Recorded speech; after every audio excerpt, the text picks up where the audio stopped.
Hey guys! Welcome back to Tuesday Dungeons and Dragons, all here, and those people online who are probably not watching, but might be watching one day. It's good to guys have you back here on Black Tower Stories. We're here at the Adventures of Athoria, is the story we're currently going through presently. With this week, we've got chapter 125, getting up there in numbers. Last week, the I almost said Hands of the Golden Forge, different campaign. The Silver Knights of the Mythal Hot um, GF. are continuing along their second delving into the Fey realm of Autumn, having seen a couple new places and getting to meet Ben, or the Brewer of Enchanted Nectars, for a second time. And then retracing their steps to try and secretly enter the Pumpkin King's palace in Gordfell, to this time actually still the Horn of the Hunt. Uh, you guys managed to find your way through the network of tunnels. Noticing, though, that the area that you guys were going to has seen a marked increase in surveillance and guards. Thankfully, due to the blessing that the Keeper of the Fading Light gave you, plus Pass Without Trace and Invisibility, you guys were able to sneak your way through all of that, and are presently inside the secret stairwell where all conversations occur. And now, before exiting into the main section of the building, Yandere has taken elixir that Ben says is supposed to make him capable of phasing through solid objects. We'll see. In hopes of just backdooring it into his private quarters. But that's where we're at. And yeah, so Yandere, have you made a decision? What you're doing is, I guess, the party is watching you kind of chug this potion. Well, yeah. Being that we were informed that there was kind of like a limitation on how long this potion is going to last, as soon as Yandere takes the potion, he's going to attempt to run out of that front door that's in front of us to see if it even works. Okay. So let's see here. So you take the potion.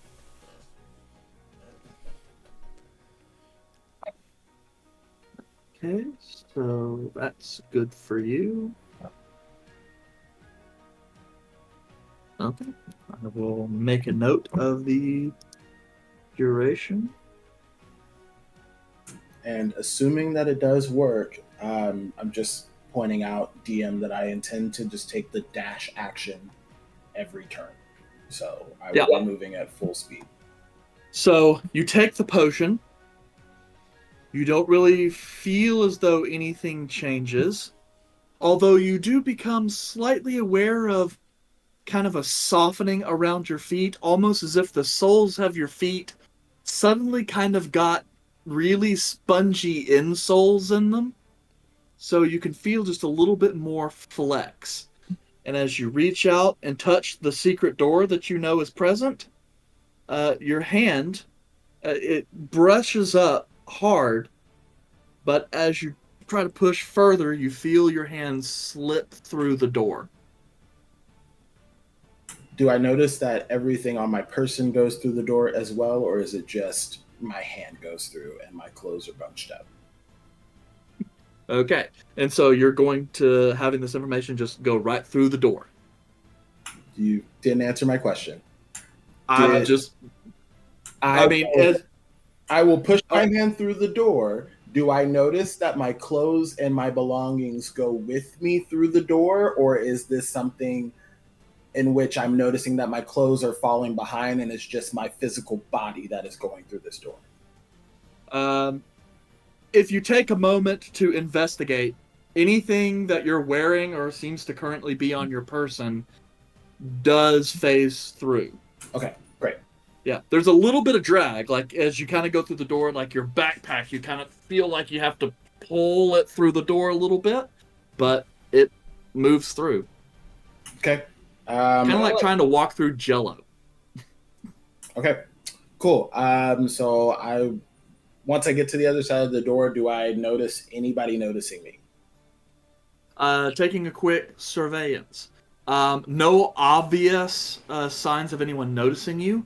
You do spot that kind of up a little bit.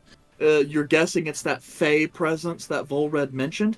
There is an unusually large crow perched on one of the kind of stone banisters along the spiral staircase that seems to be looking down,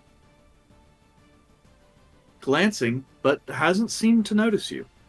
Okay. I am going to move towards the door in which I know the vault is, or move Okay. towards the area in which I know the vault is. Okay. If you would not mind rolling me a stealth check right quick, just to make sure no one tracks any of your other tells. 36.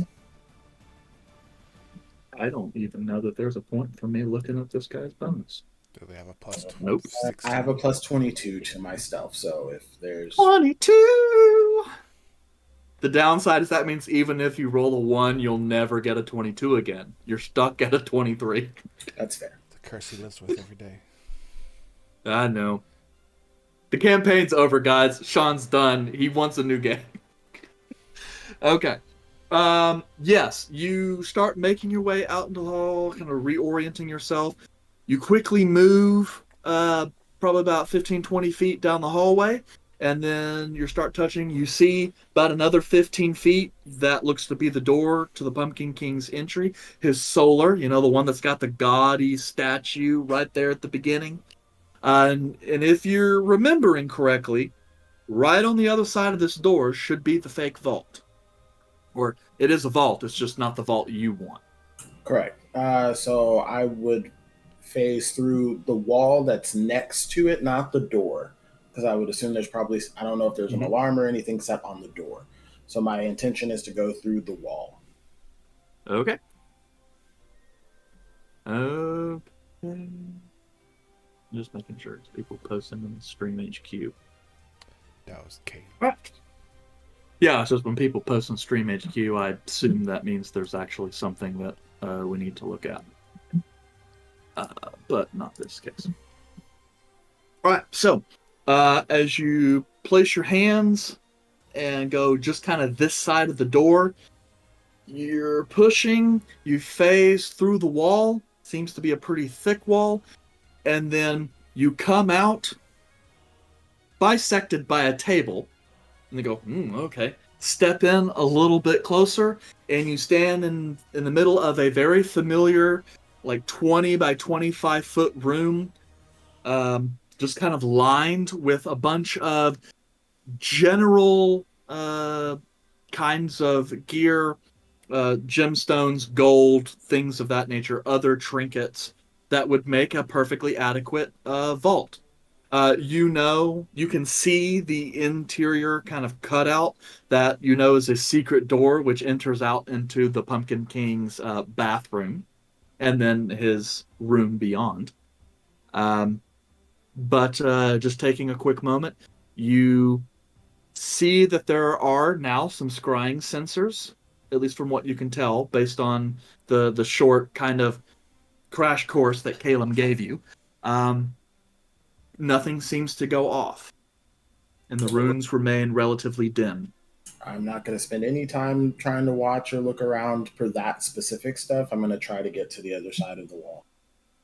Okay. As you go to press through the wall, you do feel some tingling as you pass through. As you recall, there is kind of a magic enchantment on this door. It's not preventing you from phasing through, but the magic gives you a weird tickling sensation as you kind of pass through it, like, ooh, all right. Good to know. Magically protected walls give you a sensation. And you enter into the bathroom, which is empty. Scrying sensors. You continue out into the bedroom? Yes. I will, but knowing that the bed is on the left side, and I think Volred said that he sensed some kind of presence in there, I'm going to go towards the right side of the wall and proceed that way. Okay. Yes, as you head into the right side, you pass through. The room appears more or less as you recall. Again, scrying sensors. The presence that Volred seemed to notice. Yet another rather large crow is posted up at the top of his four-post vanity bed. Again, very carefully surveying the room without seeming to notice you.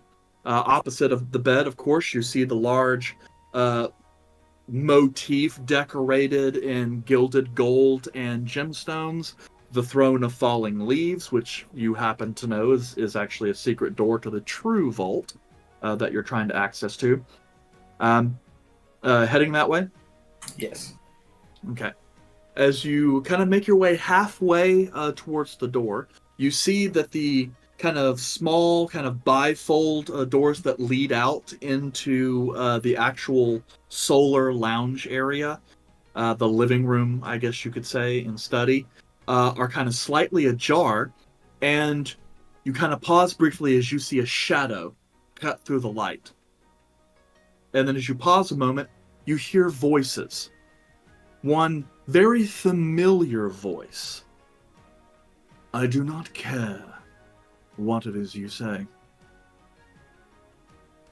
I take this as a great deal of disrespect.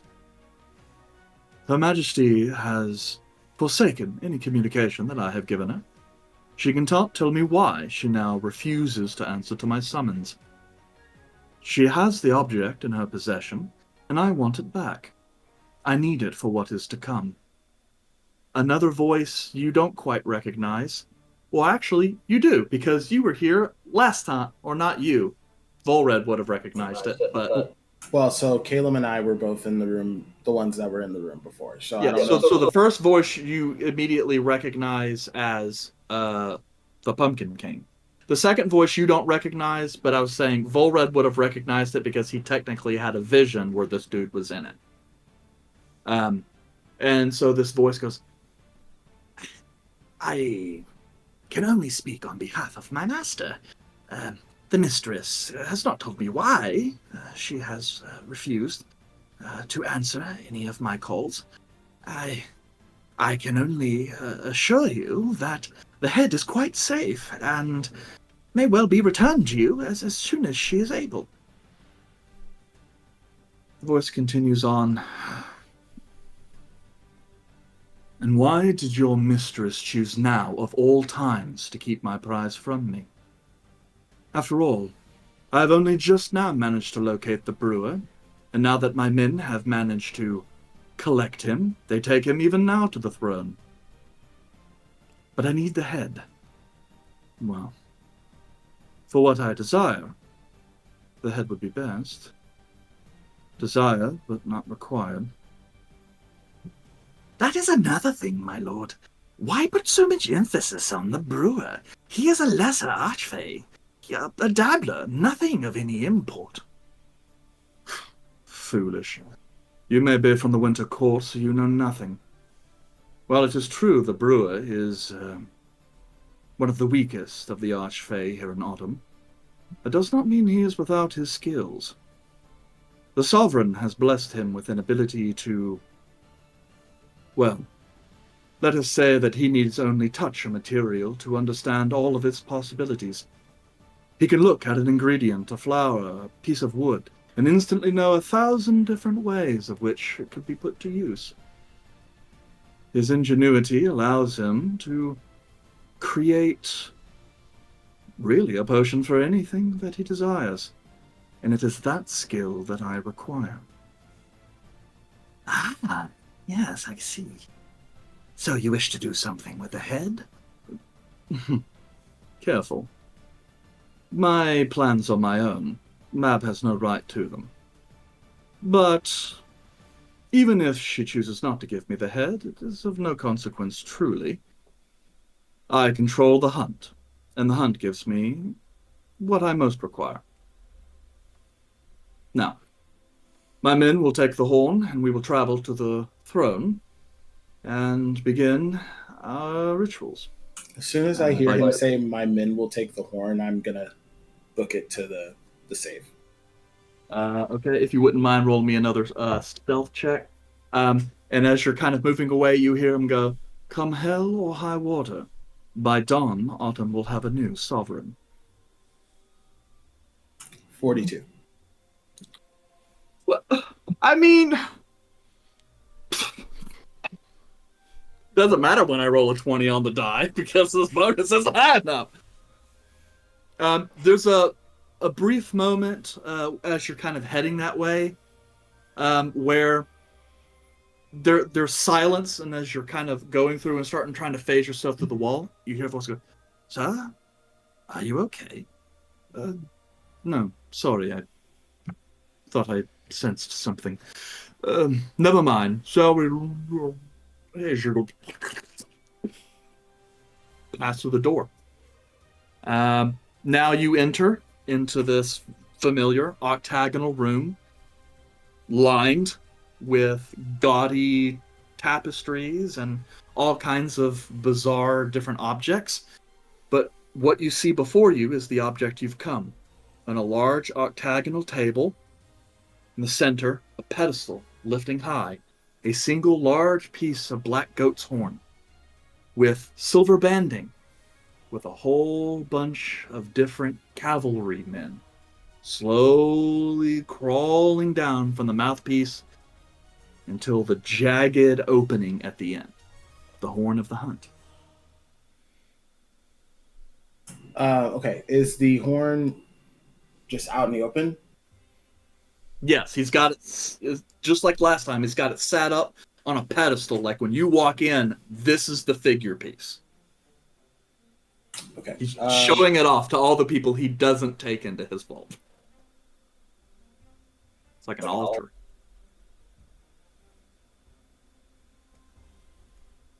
Sorry, I'm trying to look up one specific thing about an ability I have.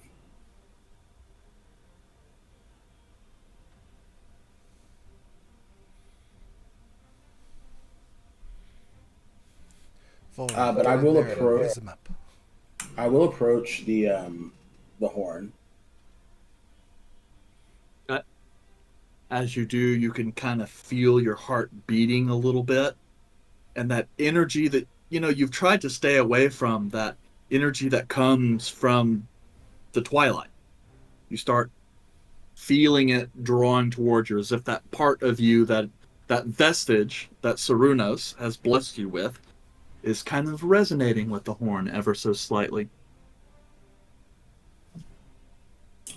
As I approach, do I notice? Am I okay? What else is present in the room? Because I know it's on the pedestal. Mm-hmm. So if I go up and I am standing next to the pedestal, I'm going to attempt to reach down to touch the pedestal itself. I want to see if I have the capability of touching it.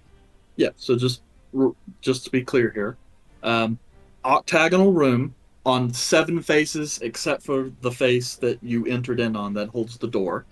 There are kind of up to, we'll say, kind of shoulder to head height cabinets filled with curios and magical objects. Above those lie tapestries. There's a nice kind of gold chandelier up top that's bringing light. There's a very ornately decorated octagonal dark wood table in the middle. Essentially, the donut edge is just filled with more shit, but the centerpiece is kind of a raised pedestal which holds the horn. As you kind of go and touch the table, the pedestal and stuff, you feel the same thing where you can phase through, but it's almost kind of like you have to consciously say, okay, I'm going to do it. Almost as if there's like that part of you that knows that when you touch something, it should be solid. You have to kind of like mentally reject that to get it to go. And a lot of the things you kind of test touch, you can feel like the little sparks of magic kind of come through as you kind of phase off. It's like, okay, As this is happening, Volred, you can feel like a bit of a flare up, a new fey presence or energy, like an object, kind of, I guess at this point, kind of appear just a little bit south, kind of slightly west of you, a short distance. I would relay this to the team, but I have no clue what to do with that information. Yep. DM, as I look around, do I see any invisible anything that looks like it may be like a sensor or another scryer or something? Yeah, you see there are tons of kind of wards. They seem to be kind of stealth placed in because they're very dim. But yes, this area more than any other, as is the one that was primarily stolen from, is filled with a number of magical enchantments. Again, it seems that the Keeper's Blessing seems to be helping you, as these are definitely appear to be divination-based sensors, and they're not triggering. Okay, so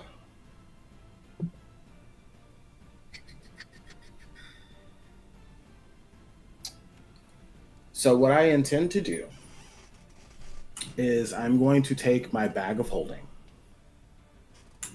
and in the process of obtaining the item, I'm just going to swoop my bag of holding over the horn, and then I'm going to attempt to immediately book it back out the door. I don't have any way of stopping any magical traces or anything like that, so the best thing that I could do is just try to get out. So I will take my bag of holding. I will I will open the bag of holding and then attempt to swoop the horn into the bag of holding. Okay. You go to swoop the horn into the bag of holding. Once you grab the horn, it's like touching lightning. And then it's almost as if you feel the heat from your hands start to be taken out and drawn into the horn. But it kind of stops as it makes its way up near the end, as if it's kind of like a localized effect. As you're kind of trying to shove it in, you don't seem to be taking any damage, but you feel connected to a presence north of where you are. And it's a familiar sense that kind of reminds you of the haunted thicket. As if maybe the Pumpkin King, but certainly something else is aware that you've laid hands on the horn.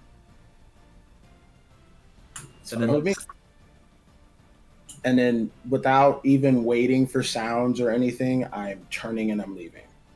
Okay, another stealth check if you don't mind. Even though it's gonna... You know what? Never mind. Because I didn't roll high enough on my thing to bother. But if you want to roll just to, throw it in my face, I'm okay with that. Well, I got another 42, so... But it's a nat 20 on the die. I'm just throwing it out there. It's a nat 20 on the die. Of course you did. Oh, all right. All right. So, passing through. Well, I mean, yeah. A whole bunch of weaving, trying very hard. You're not running through the bed, so you don't take a chance of ruffling the sheets. Going through, passing through. There's a moment where the bird is like, it starts trying to preen itself. You pass out through that room, through the bedroom, into the bathroom, and then you're like, okay, dive through a wall, and you guys are going, okay, let's see. Volred, you feel moments ago that presence disappear. As if all of a sudden it flares up and then is gone. He's dead. And then out of the wall behind you, Yandere steps out. The floor is actually just a little bit below, so he kind of falls forward a little bit, passing through you guys, kind of coming to kind of a rough landing. on the floor and then just kind of gets up, but present. Did you get the horn? Hold on. And then I immediately look in the bag to see if the horn is with me. Well, you can open the bag, reach in the bag, Yeah, kind to of try pull to it up. yeah, to grab it But- and see if I can. Yeah, and the horn is there. We have to get out now.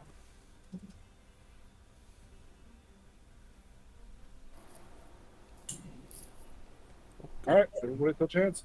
I was just sitting here staring at you like, details. Oh, I need you to recap the last 20 minutes of I gameplay grab for me. hands. So I grab my girl. You grab Yandre's hand and it phases right through. I gotta focus. where's Godwin? yeah, no. Reach for Godwin. That's touching the air.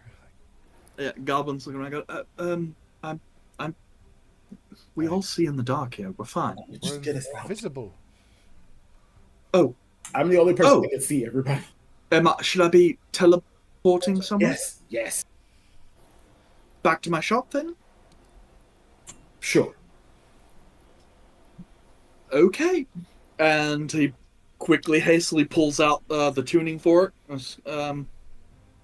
Apologies, he's all kind of reaches out and smacks the tuning fork on the end of like your axe.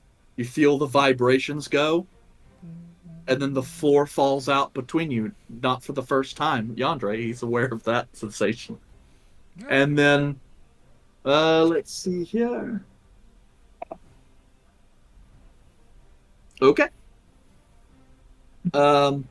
As this happens, you guys feel a bit kind of a tug as you guys are leaving.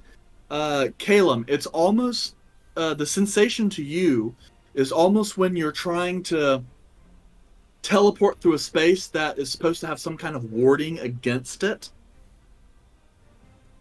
But then you feel that tension just fray and disappear.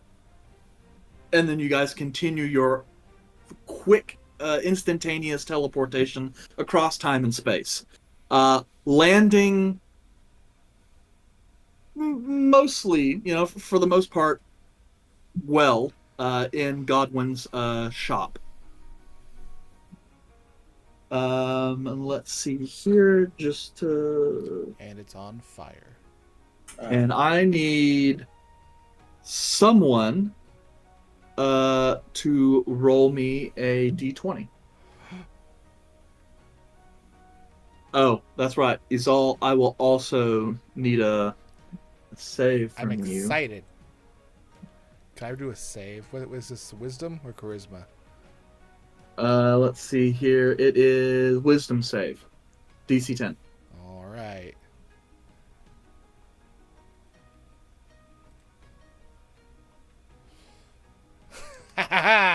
It continues.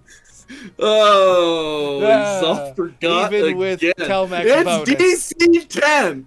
DC 10. Come on. Yeah. Okay, so who is going to roll just the straight 20? I've already rolled 2 nat 20s this time. I'm not rolling again because I feel like it's. I'll roll. Oh, come on. That's a gambler's fallacy. Phallic? We're just rolling a d20. Yep. I'll do it. Well, Red already did it. Got a 3. Oh, okay. That's a good thing. Yay! Yeah. On this particular chart, high rolls are bad. Boom. Boo! Well, actually, I change it every single time. But Yay! anyway, in this case, you and land in Godwin's shop. Godwin just goes, "That was odd. Oh, never had someone mess with my teleportation spell quite that way." And he goes, "Whoa." And you see him kind of trying to put the tuning fork back in his pouch as if it's hot or it hurts to touch it.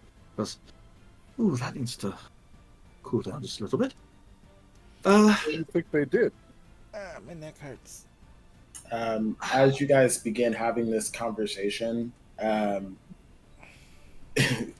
Yandre goes and pulls Izal's book of prayers off of her being, and like opens it up. Start rifling through her shit.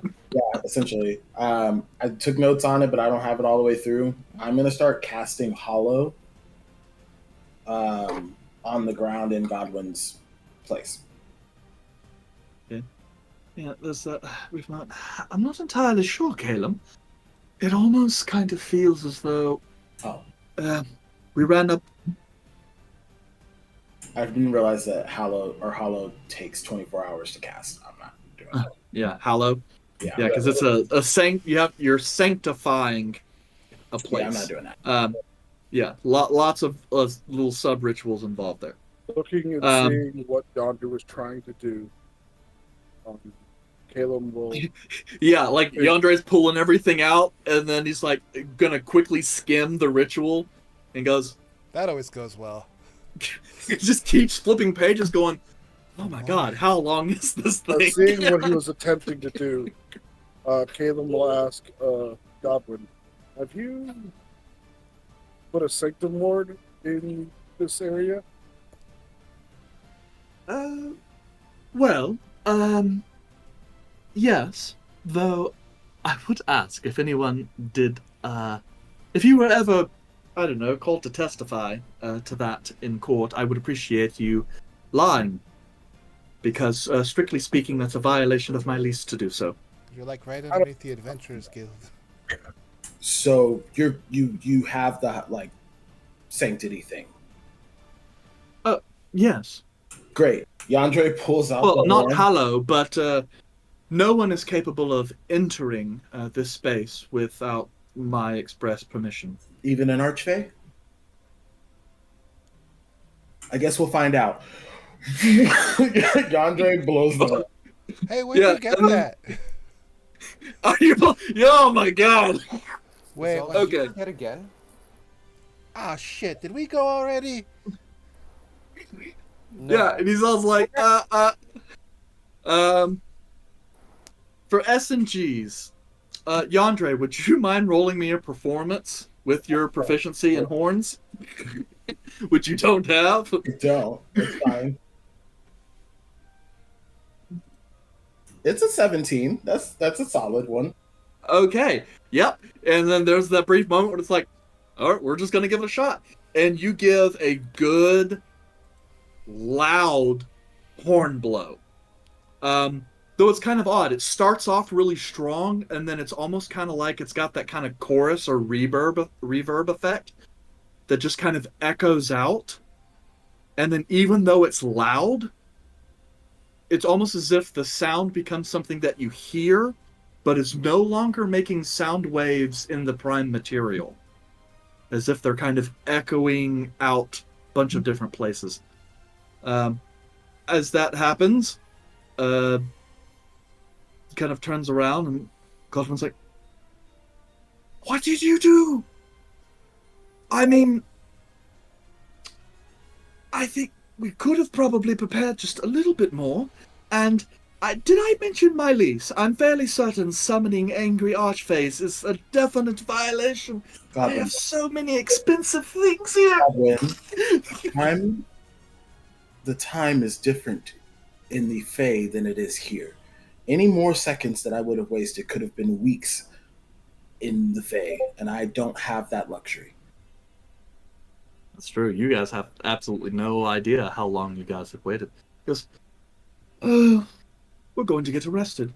You just summoned a very powerful creature into the middle of a highly populated area. This is going to get us executed." And you see him start running around and like opening up chests and trying to box up as much stuff as he can to kind of make way. And let's see here. What? Is all. I have the head. I have the horn. I blew the horn. I plan to return the head back to the body. Look at that. Where in the fucking Ah, shit. No. I can just imagine us all looking over at Volred, seeing like a distinct change in What the appearance. fuck happened to you? Yeah. Volreg got good looking. You're What are you hot. talking about? We don't have time for this right now. Do we bar the That's no doors? fun. Is that something, or do we go outside? There's no point. But You're looking around and you're noticing like 2 out of the 4 walls here are just glass. It's like, what is that? What is that supposed to do? Should go outside. that is a good point, though, DM. My knowledge of the hunt, do I know that when they go out on the hunt, is it like this big caravan that just randomly pops up once it leaves the plane, or is it that it appears in a certain area and then has to traverse? That is a good question. So, based on your notification, what happens is when the horn is called, the hunt's master, that is Serenos, the horned lord, rises from the haunted thicket and then rides out towards a destination. The sounds of his riding enthrall other creatures to join the hunt with him as he goes. It's kind of like a parade, and when you see the parade, you're compelled to join the parade. But you do know that there are numerous creatures that lie around the haunted thicket that will inevitably join the hunt as soon as he awakes. So the question is you know there's going to be him plus a small army, and then random people that he may have seen to pass on his way here. But does it like teleport close to where the horn was, or is it like always 20 miles away? They're gonna travel all the way here. That depends. Since he blew the horn, chances are he's going to teleport reasonably close to here So, because he knows where it is. so to save Godwin a little bit, I am going to go outside of his shop until I see the hunt. Okay. Let's see here. Okay, I'm following. All right. So as you guys are kind of, you're sitting out, you're kind of taking a look, sky, look around, anything you can. Long moments pass. Volred, roll me a portal sense. Can I do it too? Yes.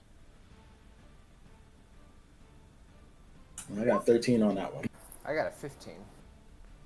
Okay. Damn, Yandre just got that ability and his portal sense is higher than Volred's. Wisdom. Yeah. Wisdom base. You is wise. As you're kind of sitting there going, did I do this right? But then you start feeling a change in the air. And a slight folding of the space around you a little bit. And then, Caleb, you start to feel the hairs on the back of your neck creep up a little bit. You notice the sensation. You felt it several times throughout your life. A surging of the rift. And yonder, as you kind of glance, you watch as from the far southeast, that ever-present, just kind of horizon of dark clouds suddenly begins to move rapidly in your direction. And you can see arcs of lightning, green and orange and yellow, and some kind of front underneath it, as if it might be rain or something that seems to be falling from the clouds. You're not entirely sure. Actually, roll me a nature check, because you'd be able to figure that out with a nature check. Not with my nature. Well, who knows? I was on an 18. It's a 4. Yeah, you're not entirely sure as how long it'll take the front to get you, but if you assume that that's where he came from, you might have a little bit of time, or who knows, might appear somewhere else But either way, it looks like you may have to deal with the hunt while in the middle of a rift storm.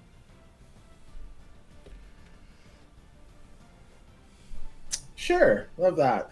Uh, love that, Joy. Oh, also, Volred, if you would not mind, I need you to roll me. Let's see, what is it? Uh, Space I need you Save? to roll me a wisdom saving throw. 7. He's Mm. close to to Kelmac. He gets a +3, so a 10. Okay. 10. I don't have that thing that doesn't count on saving. Oh, never mind. I don't have proficiency. Okay. Who is around you at the present moment? I guess Kelmac. Kelmac. Well, because I know Yandre is just kind of, outside the marketplace looking up. Are you guys still in Godwin's shop? Are you guys with him, or I said what? I went to follow Yandere. Yeah, I generally, Because I figure everyone's following him. Yeah. Um, Volred, oh boy. you're kind of glancing around and you're like, you feel a little different. Um, Caleb, you kind of glance over to Volred and you notice he's changed a little bit somewhat. As you're glancing at Volred, you happen to notice his eyes are a different color now. They're like a vibrant, deep emerald green. Shining, almost kind of like the way Yandre's does. And as he's kind of looking around, every once in a while you see what looks like a faint pulse of light, like kind of a green gold light that kind of pulses over like around his eyes a little bit and then branches out like the veins on a leaf before fading. But almost as soon as you see the light appear, it begins to fade a little bit, though the change of his eye color remains.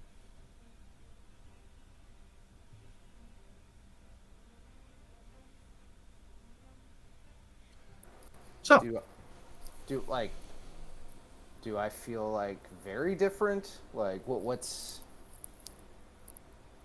uh, no, it's weird. It's kind of like when it's like a shudder kind of runs through your body, and it's like, oh, did I eat something wrong, or I don't know, maybe did I get like a chill down my spine or something? It's kind of like that. You can be So I like, don't notice something okay. major different, just the sensation.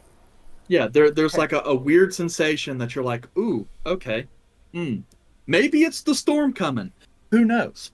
But Caleb, you definitely notice that his eyes have changed color. Um, Do I know why, or do I just think that it's something going? uh, beats me. Like you don't really know. Maybe it's a delayed reaction to a potion he drank, or um, who knows? But it's obvious though that his eye color has remained changed.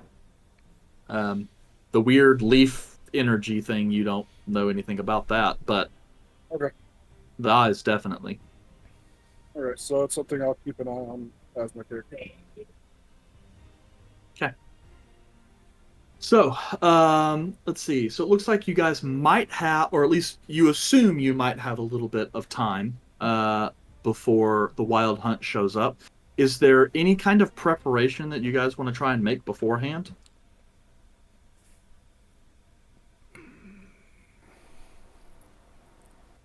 Man, we Not at should the current really moment. get out of the town. Do I have another potion I can drink? Well, so I'm am sure, I yeah. DM, just to clarify, because my understanding is the hunt is being summoned. They go to the person that has the horn that's summoning them, and then they negotiate whatever the issue is or the target, should that be named at that point. So the hunt coming at this point with me blowing the horn doesn't appear to be like them coming through a city and trampling stuff. It's more they're just heading to the location to figure out what they're being summoned for, right? Uh, yes, that's possible. Because there's a couple ways you could interpret it. One is it largely depends on whether or not the wild hunt or the dark hunt answered your summons. Well, we know it's the that dark hunt. maybe. I mean, you have Cernunnos's head, and who knows? It could be dependent on who blows the horn and for what purpose. You know, like it depends. Because you could assume that the dark hunt was going off and doing stuff, and maybe the horn of the hunt summons the wild hunt. You know, you don't really know. Not much is known about the Horned Lord because he is an avatar of death, and most people fear him for that purpose.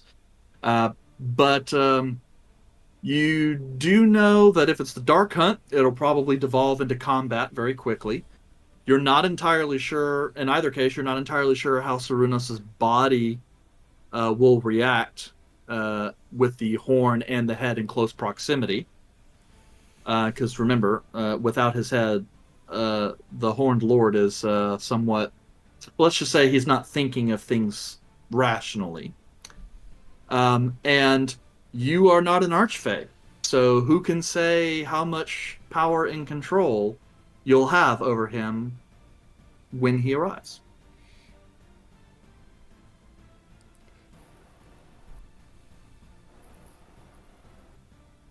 So. But yeah, so it sounds like you don't really have much in the way of prep that you guys want to do. I mean, granted, you guys don't really know how much time you have. I'm gonna pull out my journal, my texting journal, and text over to Frigga and say, "Hey, what day is it today?" Let's see. Did it get cloudy here? Let's see.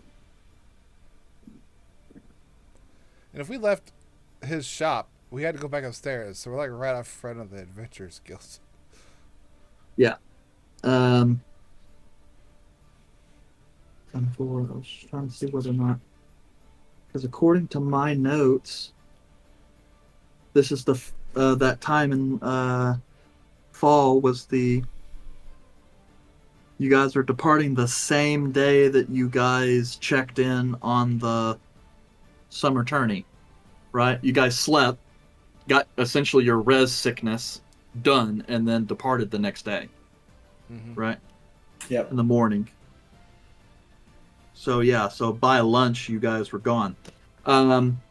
As you kind of reach out to Frigga a little bit, takes a moment to get a response, but she replies, it is the 54th day of the second seed, which according to your notes is the same day you guys departed. And so Neat. looks like you guys were gone maybe an hour prime material time. So realistically, Godwin's shop looks like it was just closed for lunch. Hey guys, it's the same day. Oh, that's weird. I text again. Are you working? It's like, I just want to make sure that you're aware that I might die, so, just... That's any day. Uh, What my last like, text oh, to by her the way, was before that was we like, "Hey, accidentally I'm going to the summoned an Fae." archfey who may or may not want to kill us. If you're upstairs right now, I suggest you go home. Like my last text to her was like, "Hey, I'm going to the Fae again. I don't know how long it's going to be." It was like real quick, and then like an hour later, it popped back up. Like, what day is it? Papa, Yeah, what don't day come is to it? school today. What year is it? No, she replies that she's off today. She's not really supposed to work. She's just out doing some grocery shopping after she, got done putting the house back together. text her from the again. last time you visited. Text her again. It's like, I said we go to the Fae. We're back already. The Fae's weird, I guess. I don't really remember. I gotta review my notes. We're at the Adventurers Guild.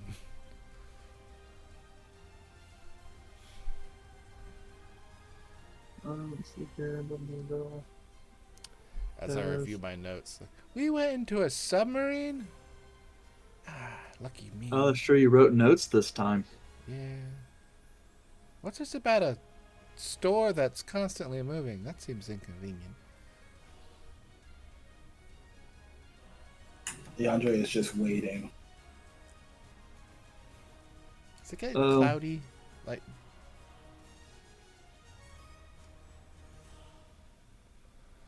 Yeah, sorry. I was having to do some stuff because I didn't expect you guys to summon him right in the middle of the freaking Adventurers Guild. you're not So. the only one. That was a surprise So- for all of us. So yeah, so in like full disclosure here, I don't have a battle map ready for this. Do we need So- to take an early break? But we've only been going This for an hour, you know? It's I- like, damn. Hey, Oh, so we're going to fight? I guess it's time for Sexy It Volray might. to really throw his charm so we don't get into a fight. I was thinking that. Yeah, I mean, we'll see. Hey there, headless hunt daddy. Yeah, so I guess we'll just have to go the diplomatic approach first, and then if it gets to a point, then yeah, we may have to call an early break. Okay. So as you guys are kind of awaiting the arrival, Godwin kind of takes the opportunity to kind of make some reports. In the interim, Caleb, you actually receive a sending from your father. Caleb, you know that contingency that you reached out for? Yeah, I think something's heading your way, and it seems pretty powerful as far as I can tell. Yeah, that might be on us. Might be. I'll let you know when I know more of what's going on. Thank you. As Godwin walks back, or as he's doing whatever he is, and he comes to like plain view, I like turn to him and just say, "Do you know how to like teleport one person a short distance, perchance?" I mean, I can cast teleport. Is that the And same I- way? And I can create short portals to link to spaces, or I can, link a misty step, I believe you call it. There may be an instance in which I'm going to need your help to get and close the gap on the body of the entity that I'm carrying in my bag of holding. I would ask Caleb, but I don't know what specific spells Caleb knows. Yes, Dimension Door. I can do that. Ah, the old counter spell. Sure. I have that as well, but that's not Dimension Door. The Mage Slayer spell. That's what it was. Well, Yeah, that's what it is. Then I'll ask both of you. In case I need to close the gap, I might need your assistance. Hmm. Good to be. I think I can potentially help you with that. Let me see as I check and see what spells So, he's Volred, got prepared. why do you look so much more handsome? I'm not sure what you're talking about. I've always looked this handsome. You also notice the brilliant emerald eyes that he did not have previously. In addition Are to you wearing all of contacts? the everything. But no, I have perfect vision. Your I'm a eyes are marksman. green. Do I have a mirror? Does anyone have a mirror? Your shiny I surface. look around for I'd be Look at the surprised if mirror. you don't have a mirror in your possession. Pull out your trusty mirror like you I always have. pull out my Water flask. one of my flasks, because on the back side it's leather on one side and kind of like stainless steel looking on the other, just enough that you kind of get a reflection, and I look at myself. I'm looking at the man. Yeah. First off, somehow you've got even more beautiful than before. And yes, he's right. Amidst this kind of beautiful, like blonde locks that you have, your eyes are a stunningly vibrant shade of emerald. Like as you kind of move and stare at the mirror, they kind of hit your eye and like they sparkle a little bit, like unnaturally so. That's I do look really good. I kind of like this. They're not contacts though. Must have been one of the potions Ben gave me. It's first time being back in the prime. Who knows? Maybe it has different properties. You took a potion that made you pretty with green eyes? Ooh, it wasn't advertised that way. The prettiness happened in the Fae, but the green eyes are, well, new. Y'all went to Ben's again? Dang. You said you Yandere. didn't want anything. Yes. After a few moments, Godwin kind of comes back, like flipping through like a book, and goes, I have a couple options, and if it would help, I could inscribe an object with a bit of a glyphing that would hold a spell to it, and you could simply activate the object to trigger the spell. And it has to be a relatively minor spell by comparison. So obviously, a Misty Step or Haste would work in that case, but it would allow you to trigger it just by flipping open the object, if that works. How long will that take you? I don't think we have a lot of time. It shouldn't take me more than a minute or two. I would greatly appreciate it. Okay. And how about a locket with just a quick button opens up? Very easy. Whatever works best for you. Well, I'm saying it's either that or you could unfurl a scroll, but I would seem The not locket exactly will work, that. Goblin. Thank you. Very well. I believe I have something that can be of use. And did you want haste or misty step? Probably. So wait, who has the concentration on the haste? If haste is cast is it that I have to have concentration on it? You know, that is a really good question. I assume that would target you.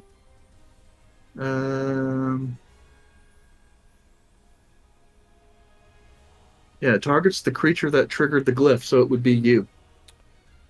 Is Uh, it? Are you putting like glyph of warding on it? Yeah. Glyph of warding holds concentration for the concentration spell, not the person who gets targeted with. That's how you cheese a bunch of stacked abilities on a wizard. You glyph of warding the shit. Yeah, but I was just trying to sit here and say. But it just says no immediate effect when cast. When the glyph is triggered, the stored spell is cast. If the spell has a target, it targets the creature that triggered the glyph. If it affects an area, blah. It doesn't say anything about concentration. For glyph of warding, it's in whatever the thing is, where the guy tells you the rulings for him. Glyph of warding maintains concentration. So since it doesn't have concentration, you have to dispel it. If you do that, it gets rid of the concentration. But you can stack all kinds of But concentration things in Glyph. Glyph of Warding isn't a concentration spell. Right. But you can cast a concentration spell into it to trigger, and then once it triggers, it will hold the concentration for it. It doesn't technically hold concentration for it, it just casts it and it lasts for the duration. So in that case, the object is treated as the caster? Yes, because you could still dispel the glyph. Well, then I will take the haste. Yeah, because I'm just kind of curious. It's like, how does an object make that save? It doesn't make the save. It ignores the concentration. You can still destroy the glyph to end the spell effect.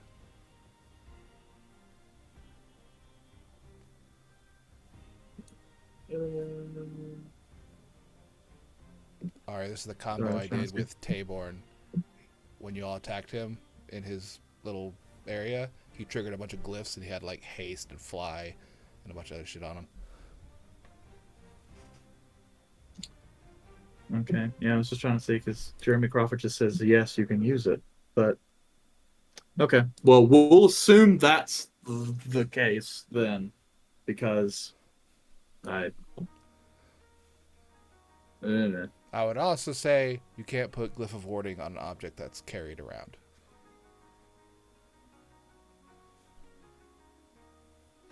Why not? Because once you move it like 10 feet from the point where it's cast, it either ends it or triggers it.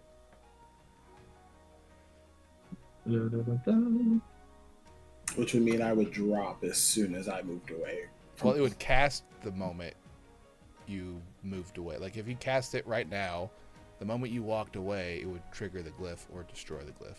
I see. So basically what you're saying in that case is when he hits the object, essentially the glyph would, I guess, for example, get cast on the floor where he's standing. Yes. And then he could move away. But if he's carrying the thing while he's walking around, it won't trigger. It gets rid of the glyph. He has to keep the thing in the one spot. Let's see. Imagine so like basically he would need to open the lock and then drop it. Okay, well let's just say this. Izal, which one should I take? Because you're providing a lot of insight. Would it be better for me to take the Misty Step, or if I take haste and walk away or move out of it, am I going to lose haste and just drop fatigue? No, you cannot cast Glyph of Warding on an object that is being moved around. I got that. So Misty Step, I just used the Misty Step once, and then at that point it's really not pertinent on that item anymore, because then it just drops the thing. And as the inverse would be, if I take haste, activate it, and then try to move it, it would immediately fall and I would fall fatigued. What I'm saying is Glyph of Warding would not work for what you're all trying to do. Eric could just say he enchants an item that can cast a spell from it, and that's all he has to say. And they can do whatever else, but Glyph of Warding specifically will not work for what you're trying to do. You would have to cast it on a medallion that sits on the ground and never moves, run back, kick the medallion to activate it, and then you have it cast on you. You can't. All right, so DM, you're just going to have to make a DM call. Yeah, because I was just basing that on the fact that it specifically talked about opening the object triggers the glyph, and it gives scroll and book as an option. So obviously, you leave it. Yeah, we get that. I'm just saying, like, for purpose of the game and keeping things moving, you're gonna have to make a whatever call, and we can talk about it. Godwin is amazing. He's a sage. He knows. Found a way to make it work. He's also got a bunch of levels of sorcerer. Who the fuck knows? Love it. So I'll take the He's haste. Kalashtar. I'll take haste, Godwin. Thank you. Yes, and he gives you a very simple kind of golden locket. A little smaller than a pocket watch that you can open whenever. Thank you. I appreciate that. Okay. When the timer runs down on it, it's a minute timer. Yeah, whatever.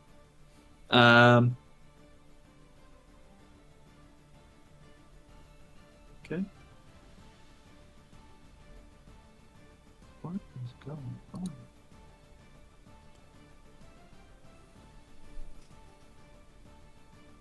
Okay.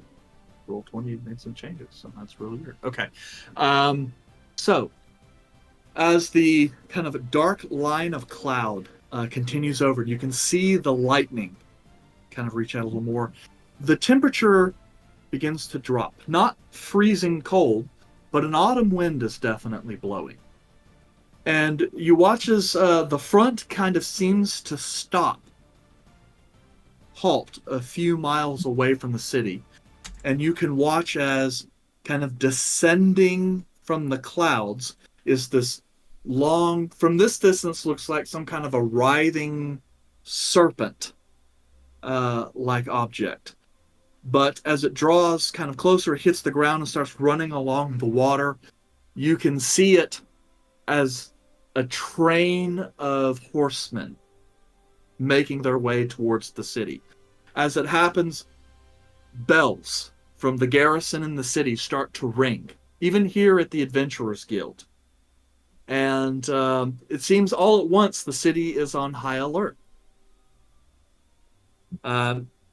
Several adventurers from around kind of start busting out of the Adventurers Guild, start making their way kind of towards the main area of the city, kind of waiting for next steps and orders. And soon you can hear kind of distant cries as it almost kind of hears in the distance as those cries kind of get closer. The hunt seems to have made landfall. Minutes later, you can kind of spot along a thoroughfare as charging up the cobblestone is a figure, headless, carrying a bow and some kind of curved sword on his back, riding bare-chested on a nightmare. Is A he hot? ebon black horse with kind of vain, wispy mane and kind of burning black eyes, surrounded by a small army of individuals who are similarly, shall we say, corpse-like. Uh, the figure kind of stops about 60 feet off from you guys, still holding the bow and notching, and just kind of oriented in your direction. Doesn't have a head, so you can't really tell where it's looking. But the body is just waiting for a moment. Yandre will proceed to pull out the horn and simply hold the horn in front of the body. I summoned you.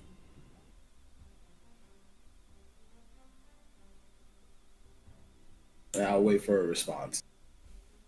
Okay. The figure releases the arrow very quickly, resets in the quiver, puts the bow in the back, pops off the horse, and starts striding towards you very directly. Pausing, just kind of, a few feet off, then you see its hand kind of reach out as if expecting you to hand over the horn. There's something I would like to return to you first before I give you the horn. Okay. Let's see here. Right. You see the body kind of twitch a little bit. The hand reaches out, adopting a more aggressive posture, your insight would say. It does not seem to enjoy a delay. I'll just nod my head and just be like, Serenos, I hope you were right. I will reach into my bag of holding and I will pull out the head of Serenos, which during one of my communions he said if the body was in a somewhat close proximity, it would want to return itself to it. So I'm hoping this works. So I pull out the head of Serenos and kind of brandish it in front of the body. Okay. Now, let's see. You said he was how far away from me is he? He's basically within 5 feet. He's basically walked right up to you. Ooh, that's actually, yeah. Cyrus actually rolled nat 20 on a save. So there's a brief moment where the body seems to orient towards the head, and then it like goes to reach for it, and then you see the body kind of rack in pain a little bit as these faint kind of silver, white, and black kind of threads almost kind of start to go through its body. What's your question, Caleb? Did I see that he just tried to make a save? Yeah, it's looking as though something is assailing him at this moment, and he's fighting it. He's seeing if he can silvery barbs it. Yeah, silvery barbs is if I see him succeed on a saving throw, can I silvery barbs it to instead give him disadvantage? Wait, so something is assailing it, assailing the body, and it's fighting like whatever it is that's pulling him back. Yeah. So if you, Yandre, want to make a phase sense. I don't have phase sense. You don't have phase sense? Okay. Well, then you can just roll me a straight intelligence check if you like. But I know. Who knows? You could roll decent. Caleb, if you want to roll an Arcana check, you can give that a shot. Just to see if you can. Not with advantage. He has advantage on all Arcana checks. Oh, I guess that's true. You bastard. You gave it. Who gave you that? Good old Uncle Ben. 31? 32. Oh. Oh, and you're plus your D4. Yeah. Yeah. Yeah, it's kind of odd, Caleb. At first, it's just like you have no idea what's happening, but then kind of a flash of insight. You're not entirely sure where you got this knowledge, but knowledge enters your head. See, maybe the potion had something to do with that. That you can tell, it's almost as though like there's a, how best to explain? It's almost kind of like a compulsion type energy, as if something is attempting to assert its will or dominance against Cernunnos in this particular moment. And he seems to be fighting it off.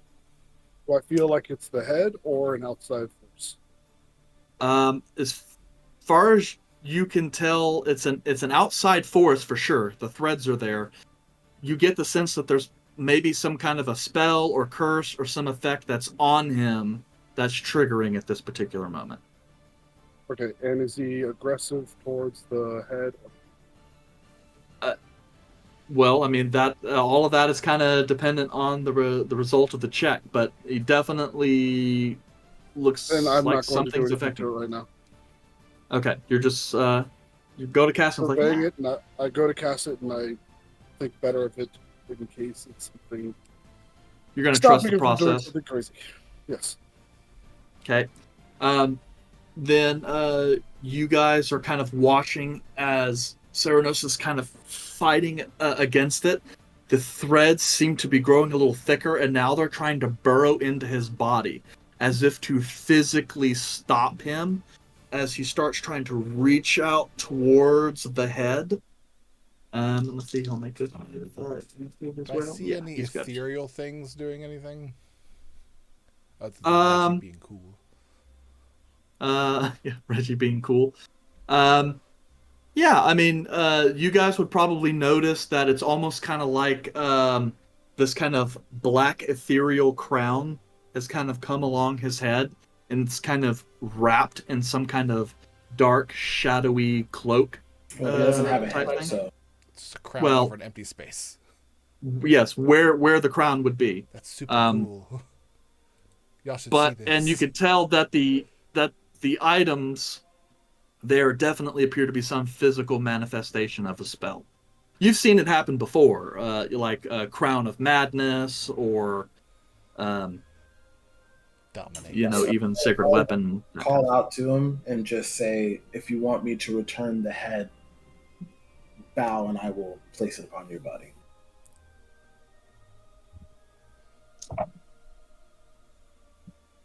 Man, this guy's rolling so fucking good.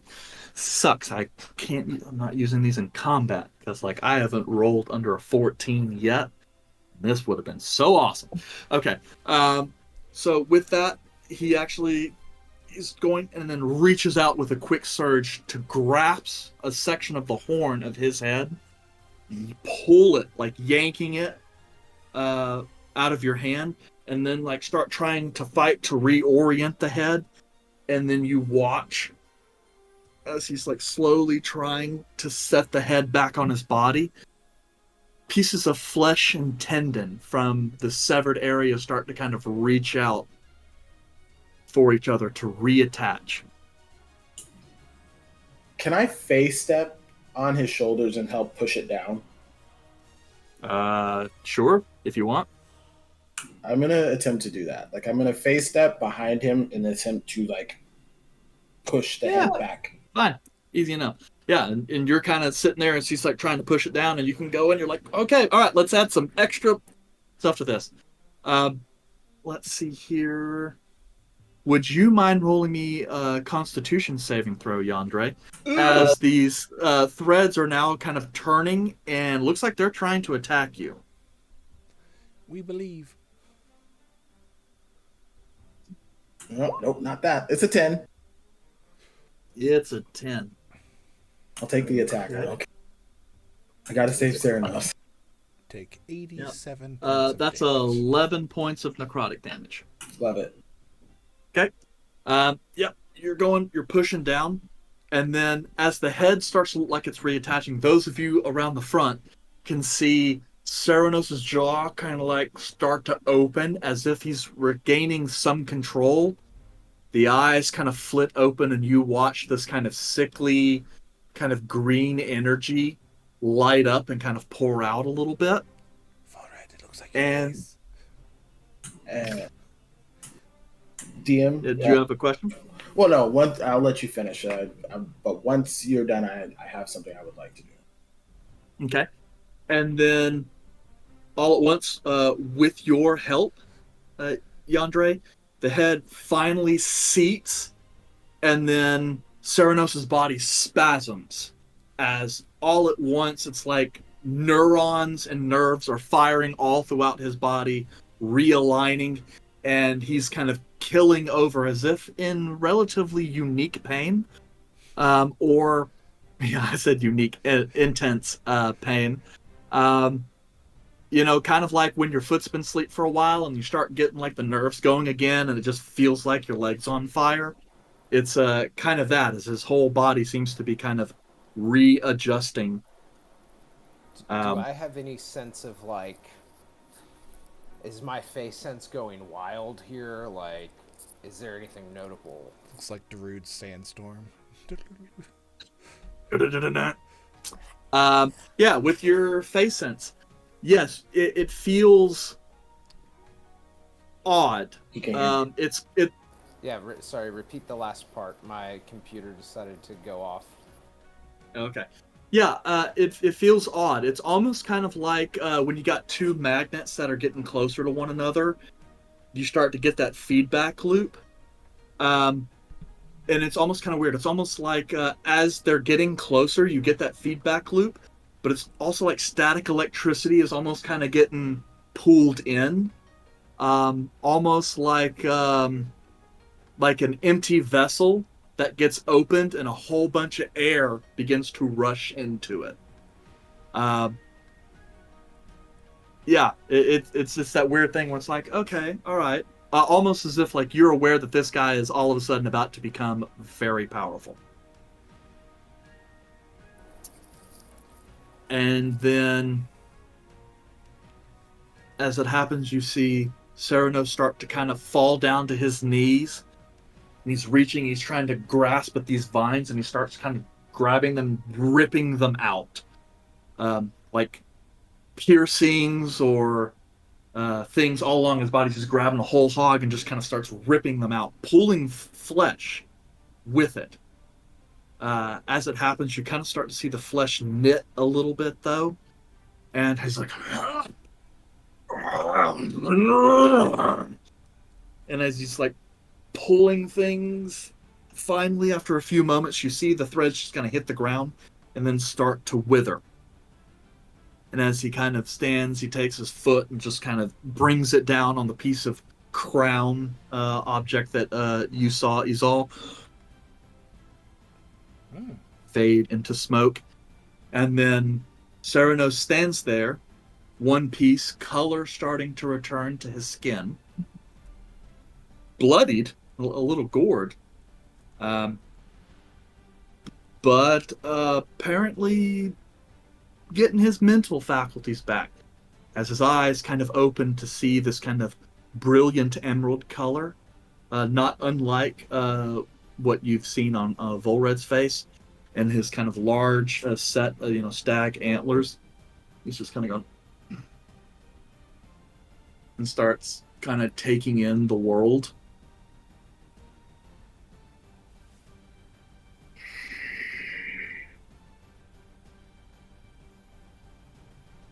And then his eyes kind of turn over to you, Yandere.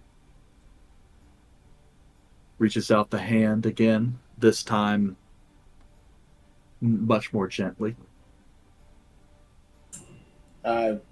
Without reluctance, hand over the horn. And as he grasps the horn, you can see that little trace of that spiral filigree that runs up the horn, with all the different people. You watch as that spiral, that filigree starts to come alive, as if it's just an endless cavalcade of horsemen making their way ever closer to the horn. And then it kind of stops.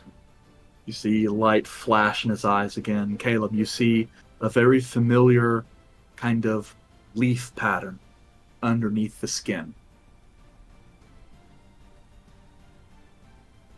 He goes, takes the horn, pulls out a piece of strap, hooks it, and then makes it around his giant horns and settles the horn at his side again.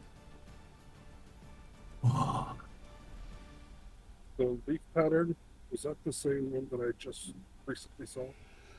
Very similar, only in this case, like everyone would have seen it, and this one seemed to rocket from his eyes and kind of go down all through his body, as if his body has a faint kind of leaf texture to it, almost.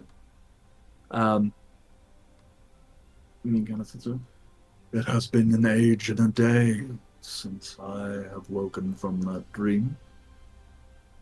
And all the adventurers and guards all around you looking around going, what the fuck are we watching?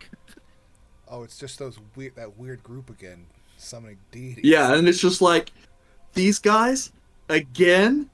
These guys? Who the fuck are these guys? It was a slow No one knows who you are, and yet everyone knows that you seem to just cause trouble wherever you go. As he regains consciousness, you'll just see Yandere just bow his head. He isn't looking at anything else, doesn't really paying attention. He's letting him talk while bowing his head. As that happens, you see Ceranos kind of reach out his hand towards the hunt.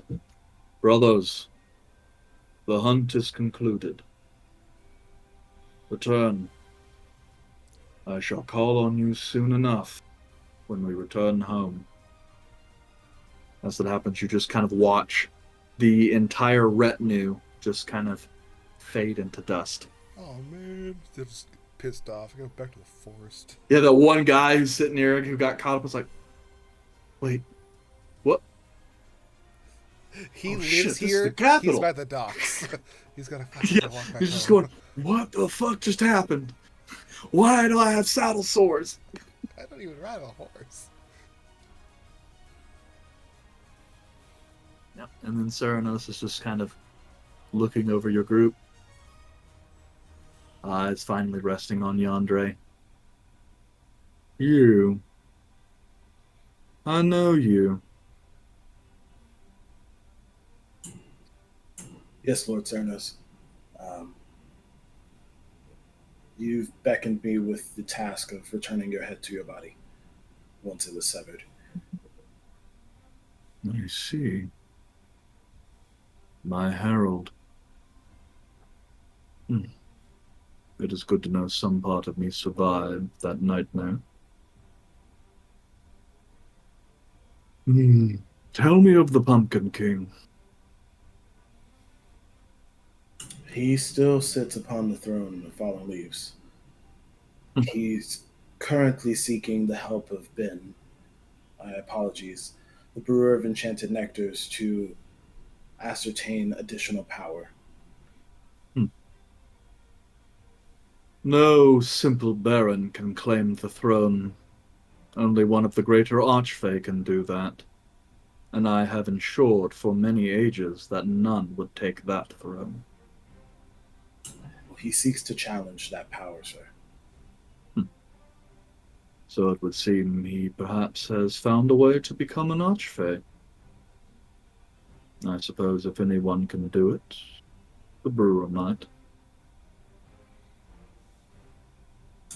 I did overhear him speaking of the brewer's innate ability to identify any potential purpose or possibility of any ingredient. Hmm. They kidnapped him and are planning to Well, utilize that. normally I wouldn't worry so much, but the brewer is one of the weaker of the archfey, and will not long survive captivity.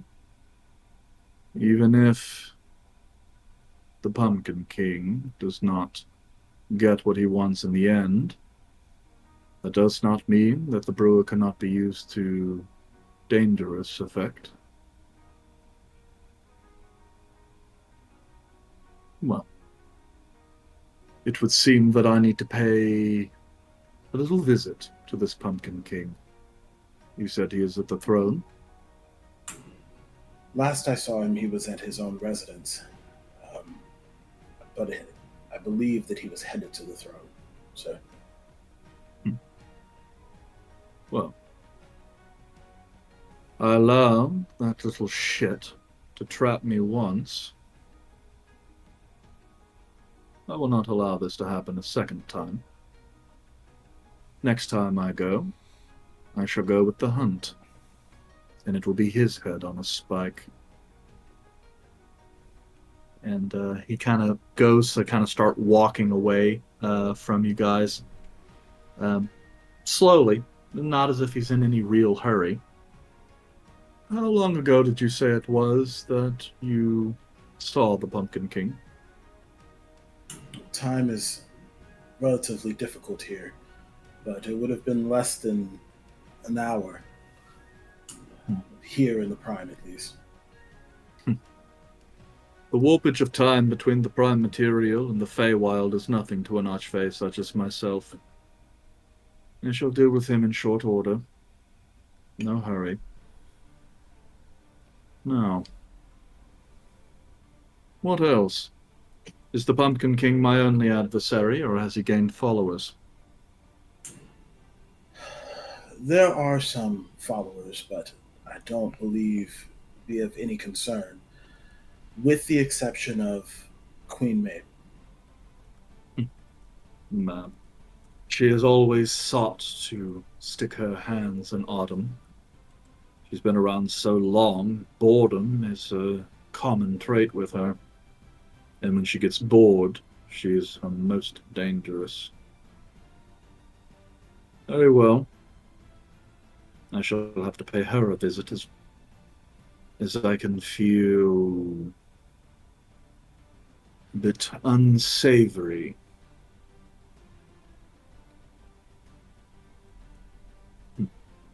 Seems the Dark Hunt has been busy. It has. Well, very well. No worries, I shall put all to right. And kind of glances at your group. Either of you returning home? Either? Yes, he's kind of looking at you and then looks over at Yandere. Kind of odd. Or You not mean Yandere. Volred. They look the The same. lesser Yandere. The lesser elf. Domesticated. I guess. Looks a little odd, but he is still Fey, is he not? he is? I just But he shake is my head. You shake your head. The prime material? Is he not a denizen of the Feywild? He isn't. But I do believe he has made a home there, whether or not he knows it or not. Hmm. Yes. I can see there is quite a bit of our world in him.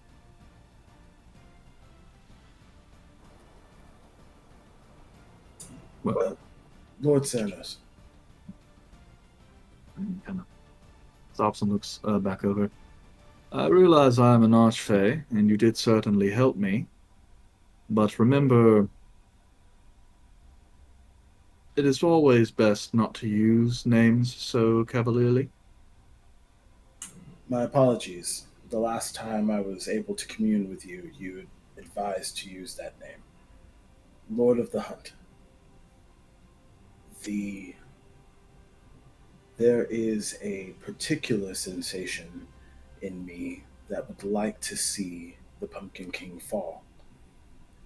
I know that you are intending on going to take care of matters. I would like to see it. Very well. Then you might as well come at your earliest convenience. I will let you know and summon you whenever punishment is to be dealt. Then I suppose that I shall convene the barons to figure out what to do about the absence, as the Harvest Moon will require a new baron. Understood. Lord of the Hunters, there one more request that I can make of you, but I'll do that once I'm summoned. Hmm. Very well. I shall see to matters. I look forward to seeing you return home. You're kind of glancing at the rest of your party. Your friends are, of course, more than welcome. Thank you.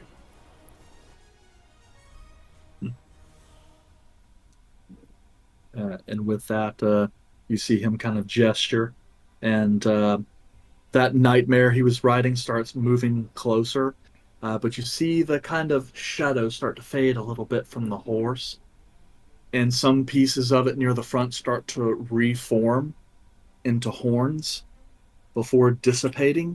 And instead of a horse, a giant, like 15-point buck, kind of like the elk questing beasts that you guys had seen in the Feywild, is there. Calm down, Lord. And then he kind of goes to mount it, and then kind of turns around. Well, thank you again for your service. Fairy owes you a debt.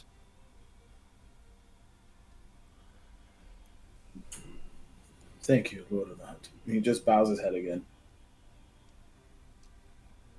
And you see him kind of whip around a little bit and then start traveling at surprising speed back down the cobbles. And as he's like leaving, you just see Yandre take like a deep breath and just like kind of fall as soon as like he's done.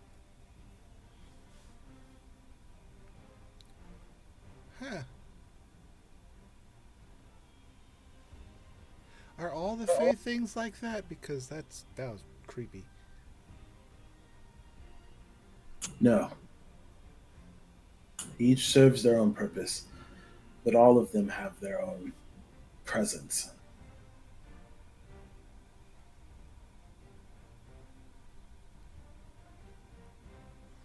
Country just kind of sits back on his like legs and it just goes,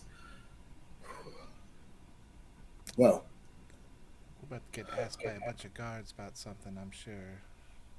Mm-hmm. I was just about to say, pretty sure there's a lot of talking that needs to happen here in the near future.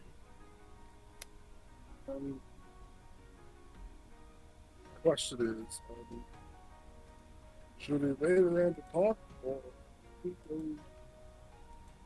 go ahead and just arrest ourselves, or just go straight to the command center? Let them ask us. All right, I'll handle the media. ready to go home? We're down the street. Let's go. You want to help up, Yandre? You good? I'm good. Okay, so you guys are heading up to the Adventurers Guild. We're like still right by the Adventurers Guild. We didn't really Yeah, walk let's say, away what from are we it. doing? Yeah, you got at this point. You guys are basically out like in Wyvern Square, like a block from your house. Gotcha. This is where like the Daring Dragon is, and you know. Let's just go home. Let's let them come to us. Yeah, let's go home. Let's not. If they want a statement, they can come find one. They know where we live. So we just go to Sweet Nut Manor. Okay. I text Mm, Frigga. yeah, like, no "Hey." one. Yeah, there's people. Yeah, looking around, going. I mean, are we supposed to stop them? But like, no one seems to be. I wouldn't stop Like- us. Yeah, everyone's like, I mean, do we stop them? But no one's moving to do it. So like, Those famous adventurers you've never heard of. We're your I didn't see- favorite adventurer's favorite adventurer.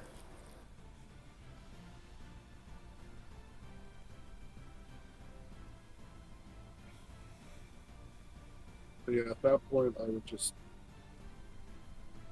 head home and wait for them to come to us, whatever they inevitably do.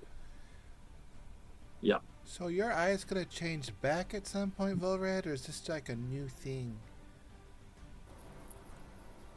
Well, it looks quite good, so I hope it doesn't go away. yeah, and Yandre, you're kind of starting to really get to see Volred's eyes for the first time. As you know, his even these eyes is a new change even after his previous transformation. And you would know eyes that brilliant of gemstone are more common with Eladrin and Fae than domesticated elves.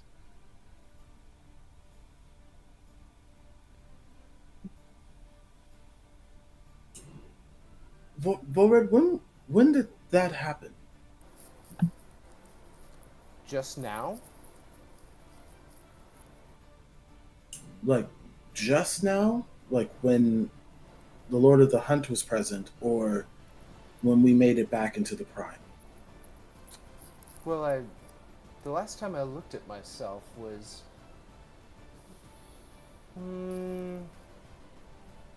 probably when we were waiting for you to grab the horn. It was quite boring in there, so I didn't notice that at the time. So it must have been back in the Prime, but who's to know exactly when it happened? Um, Can you see how them? many potions did you take? At what point? That's what? Yes, for all of the above. Let's say all potions since the last, like the most recent trip that we took to the Fae. Are we counting healing potions? Is all. Please Don't make this more difficult. Well, let's see. I did take... I did take a Nectar of Feywild Affinity, which I had already drank before, I believe. Or wait, hold on.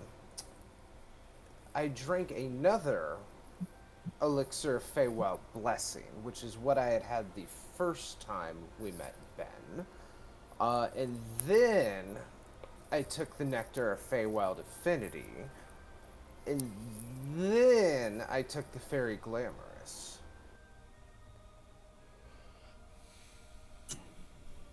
Volred, I'm going to test something on you, and I just want to make sure that you're aware this is not something that I mean ill will towards you. I'm confused. Yandre will walk back into Godwin's. Before we leave, Yandre's going to walk back into Godwin's hut or whatever location he is, his shop, and tell Volred to follow. Volred follows. Hey, if you're going back, can you give this to Godwin? I take off the choker thing. And come back, give yours too. I take both of those. Yeah, sure. As we get back to Godwin's shop, and I close the door. Let him know that you're no longer in DEFCON 4. Oh, yeah. Like, he's just like he's in the process of just like shuttering everything, putting everything aside, and it's like, Godwin, it's fine. The hunt is returned. Here are the items you gave. Is all. And yeah, and he's taking it, and then you're like, oh, you got some stuff to check. It's like, you know what? I'm going to take a 15 and get something to drink. Yeah, sure. It starts marching out of his store, just leaving you guys there. And then I'll turn, and without any hesitation, I pull out Star Killer. Okay. As you pull out Star Killer, you can instantly start to hear the voices come up again, as happens. And you watch as some of the, you look in the blade, it's got that dark metal, you see the gleaming of the astral sea. And then you feel it, the desire. Star Killer is resonating with Volred, and he's going, Tavon, me, yes, strong Fae, kill him, and I need you to make a wisdom saving throw. Oh shit, I forgot about that. I'm sure glad we got this lovely 5-person party. Isn't that nice, Here's the Caleb? thing. Let's hang out with all 5 of us. Yeah, he's by himself now. Oh. Oh. Okay. As this happened, Volred, you see him pull out the sword, and then Yandre's eyes just kind of look up to you. He's like, oh my god, what the hell did I just do? And then you see him round the sword up and go for a swing. Yandre, make an attack action. Good thing I don't attack well with this weapon. Natural 20. Don't do that. Don't do that. It could happen. We believe. It's an 11. Okay. Man, you're coming. Yeah. It's It red seems surprise. Yandre is like trying to hold a mixture between Yandre trying to hold back the sword, and probably yelling a warning. You manage to kind of easily dodge as that sword whizzes by you, and you can feel that kind of static energy come through towards you. Can almost sense Volred. It's kind of odd, like a malice coming from that blade. Red, you should run. I run. Acrobatically. attack of opportunity. Oh, am I in? Well, no. Disengage. No, disengage. Oh, Red. I disengage. Okay. Sentinel. Yeah, and then leave. He's like, oh, Wait, bye. hold on, real quick. Would that be an attack of opportunity against me for leaving someone who just tried to attack me? That's why you disengage. Not if you disengage. I'm telling you to disengage so that way you don't get the attack of opportunity. Okay. Yeah. So Well, I already called it disengage. out. I already called it out. Yeah. But I'm just making sure because I don't know if this is the same out of like a initiative roll combat situation. Do the same rules apply? Because I'm never in this situation. Yes, because essentially you are in combat. There's just only two of you, so it's really your turn, his turn, your turn, his turn. So there's no need for initiative really. But yeah, but you're able to retreat from the immediate vicinity. Yandere, it's up to you. Go ahead and roll another wisdom save as Starkiller wishes you to give chase. 23. Okay? You go to take 1 foot and you're like, nope, nope. And at this point, I attempt to communicate with Starkiller because, well, I'll just be like, I've already put something in motion for you if you would just let me free. None shall live. If you have another meal, I'll simply eat both. Come, you promised me. I promised you blood of an archfey, and I plan to deliver on that. You are keeping my feast from me. I'm only prolonging the desire and the hunger, so that way it's so much more delicate when you have it. I'm so hungry. Haven't ate the fey blood in a long time. Give this to me. Consider it an appetizer. This fey is one of the friends that I told you I would not hurt, so no. Okay. Roll me one more wisdom save. 23 again. Okay. Yep. Starkiller attempts to renew its domination with increased vigor. But as you continue to kind of push the will down, Starkiller starts to grow quiet again. Angry, but quiet. You shall feast, friend. I'm sorry that I've been holding out on you. But you shall Yep. feast. And with the last vestiges, it just goes, You will regret this. Keep that up and I won't pay you. I put it back in the sheath. Shut up. All right. I will walk outside and be like, Volred, I've sheathed Starkiller. Well, he's running. I've sheathed Starkiller. I have my bow out and I'm pointing it at you. The sword is away.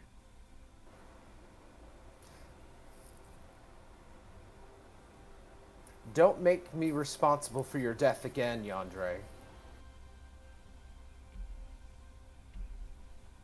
You were inadvertently responsible, but yes, if you want to take the blame for it, then I'll let you. I put the bow down. You've changed your lineage. What does that mean? You used to be domesticated. Now you're closer to something like me. Have you walked up to me now? No, I'm still staying at a distance. You had a bow out at me. I put it down. Yeah, you put it down, but that doesn't mean you can listen. I've seen you quick fire, I'm and asking. I'm trying to figure out. I have not moved towards you yet. Okay. So are you saying I'm Fey now? You've always been Fey lineage, but I do believe you've crossed the threshold. How I don't much? think I can call you domesticated anymore.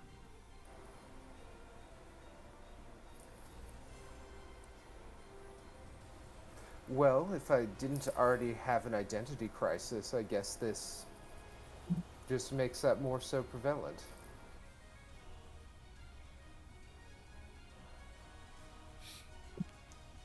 I guess. But that would explain the change in appearance and the change to your eyes.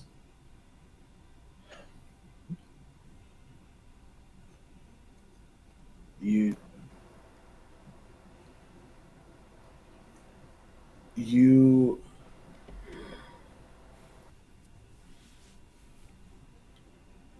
I can't say I don't like it. I can say that it is troublesome because I don't understand how you managed to end up the way you are. Okay, real quick, OC, aren't you also supposed to be enamored with me? Which is why I'm saying I can't say I don't like it, That doesn't sound like enamored. and I'm having a hard time looking at you. And I have been avoiding looking at you. Notice that everybody has had to tell me things have changed about you because I'm not physically looking at you because you're annoying. Is Yandere telling me this now?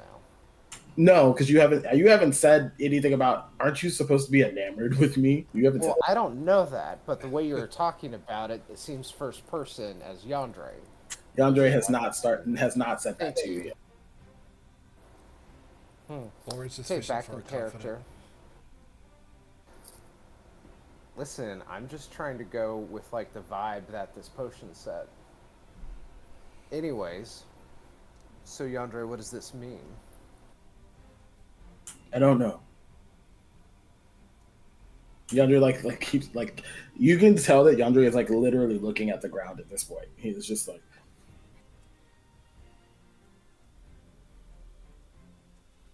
I don't know what to tell you.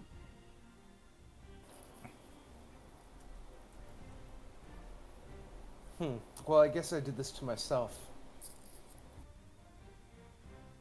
Yeah, I think you did. Can we meet up with the others? Which others? Hi Saul, Caleb, Kelmac. Well, I ran outside. Well, yeah, but I didn't know if they continued going or if they were just waiting outside. Yes, so we can meet up with the others. Down the main thoroughfare.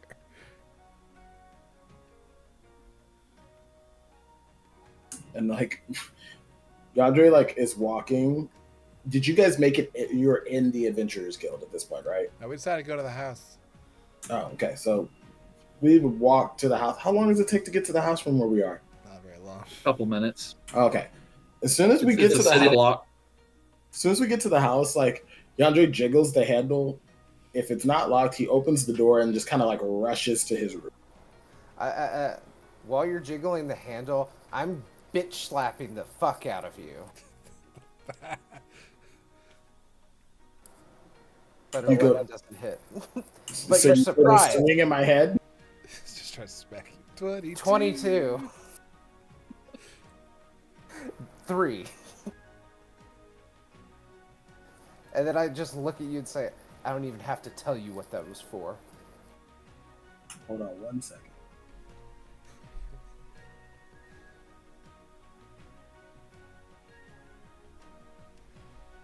Okay. You get assassinate on that. You're surprised. We're not going that far. 3 points of bludgeoning and 70 points of Right. assassin damage. Bitch slapped him into another dimension. After you hit him, I just cast like kill wounds or to cure wounds on myself. And I'm just like, evil little bitch. Like where it runs. The thing is, Yandere liked it. He didn't say that. Next time, nope, not gonna say We- it. Roland's real good at insight on fey creatures now, though. That's true, so he knows. Tell when they like you. All right. Hey, what took you guys? Where you going? Volred, what's up with Yandere? Oh, he's just embarrassed. I had to put him in his place.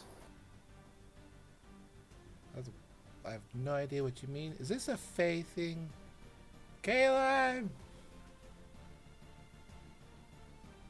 Yes? They're doing Fae things! Elaborate. I don't know. I wasn't there. I mean, I was there, but I don't know. Why do you think it's particularly Fae No. thing? This conversation is real hard when you're on the second floor. Let's go upstairs, Volred. Come on. Caleb is starting to walk down the stairs Oh, because of great. the We'll start this I conversation thought on the stairwell. Kalen stayed in the basement. We have a basement? This place is getting better as we go. Yeah, isn't that where the kitchen is? Yes. Yeah, I call it the kitchen, though. I don't call it the basement. The basement's below the kitchen. Well, there are structures where the ground floor is called the ground floor, and the floor above is called the first floor. Don't like it. So is it really a basement, or is it more of a ground floor scenario? It's a cellar. If only we had a map.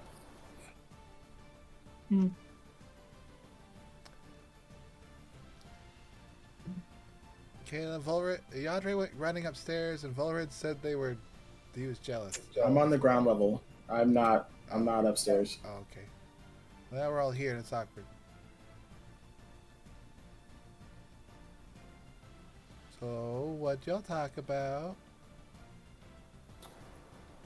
We didn't talk much, but Yandere had an interesting idea to see if I truly am Fae, and failed to warn me of his experiment. And, well, let's just say Starkiller obliged to inform Yandere that I am, in fact, Fae, and I could have been killed. What? Oh, yes, Yandere swung at me with Starkiller. Did he hit you? No, of course not. Have you seen Yandere speak the sword? And No, he Volred's didn't. still alive. So, question. How did you almost die? Did they Well, get touched? can you imagine if he actually hit me with the sword? I could have almost died. Yandere, did you try to hit Volred? I ran to the room. I'm not there. I thought you... Isn't your room on the room is on the first floor? Yeah, but he's in his room. Unless you're going to his door. I feel like we're getting half a conversation, and no offense, Volred, you're handsome as shit, but sometimes you don't always tell the truth. All I'm saying is I was attacked by my own party member, and that alone is enough to be concerned. I would I roll an understand insight, that. but you're so convincing. But the concern with that is that if he tried to attack you, why did he continue to? What? My concern is if he did try to attack you, why did he not continue to attack you? Stopped. I don't have the answer for that, but all I'm saying is it was a lapse of judgment in which he could have informed me prior to pulling out a weapon that wants to kill Fae creatures as a test to judge if I am a Fae creature. There While could I have been a understand that, warning. I don't think he was really expecting the answer to be yes. Okay. Calmac sense Fae, Fiend, and Undead? Well, thank you for siding with the person who attacked me.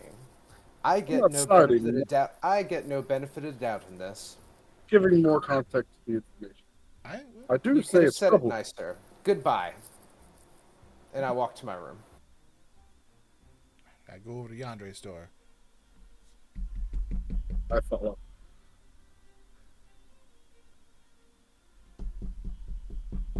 I knock. Yes. Hey, Yandere, did you try to attack Volred? Yes.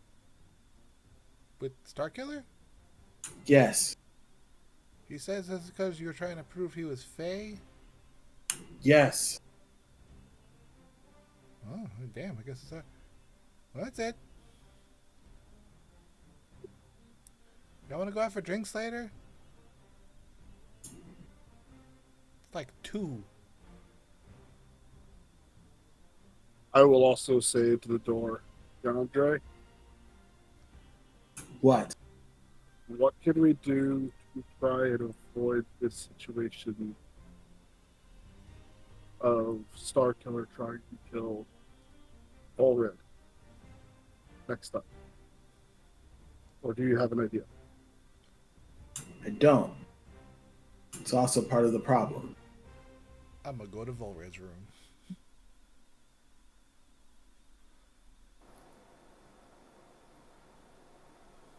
You catch me just staring in a mirror. I would knock on the door. He's enamored with himself. He's What's that Greek myth of the dude who drowned because he looked at himself in the water for too long? Oh. I was looking it up earlier. Narcissus. Narcissus. That's His name is Narcissus. exactly what's going to happen to Volred now. Because you're attracted to Fae, or Fae's attracted to you and you're Fae. So if you look in the mirror. Hey, Volred? Yes. Shadow Yandere, real quick, he said that, he tried to attack you with Starkiller and all that, so. Well, at least he was honest about it. Do y'all want to go out for drinks later? Because we still got, like, the most of the day left, and I don't know what else to do right now. Well, I could be convinced. But also, should we also stay as a party? Because that Shade of Cavail is still somewhere, I would assume. Yeah. Is there one in your room?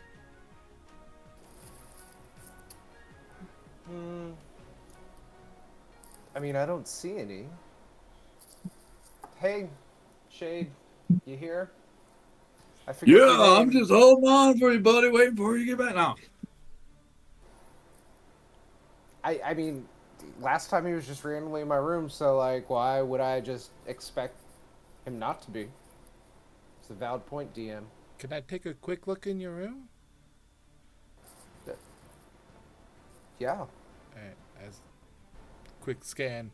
I see any ethereal creatures waiting to murder Volred. Other Nope. than Reggie. Okay, I don't see any ethereal things, so we should definitely stick together, though. So I'm just gonna go to my room, which is at least within screaming distance.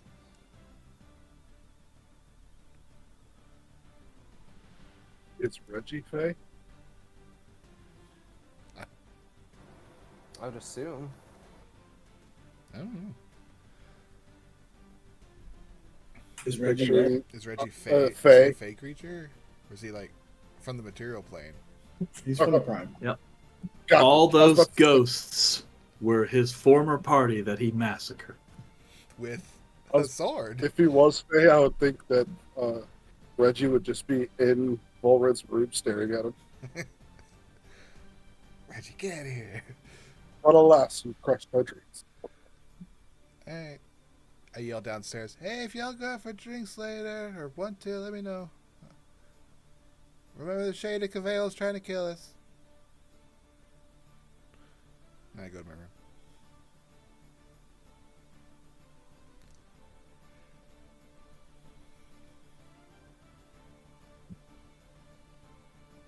At that point, I would go back to my room as well.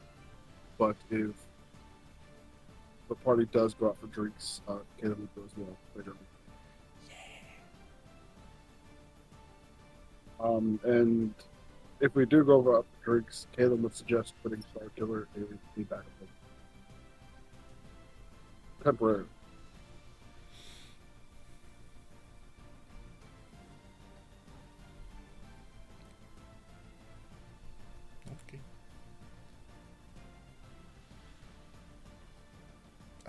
froze for a second because he was not moving or saying anything.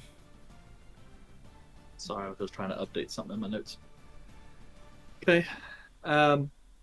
So, about an hour or so goes by, and then you hear a hard knock at the door.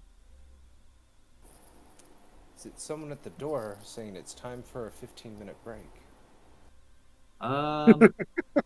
Yeah, sure, we can do that. We'll Thank you. reveal the door mystery in 15 minutes. The door mystery. Who is knocking? DoorDash. They're coming It's to the take cops. you We away. all know it. It's the good. Ooh, take the money and run. Or the Adventurers Guild See y'all saying, later. hey, Bye-bye.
Hey guys, welcome back. Ooh. So, after the break, we ended a heavy rapping on the door. Guess I'll go get it. Caleb is not going to get it, knowing specifically it's probably the police. I'll go deal with them.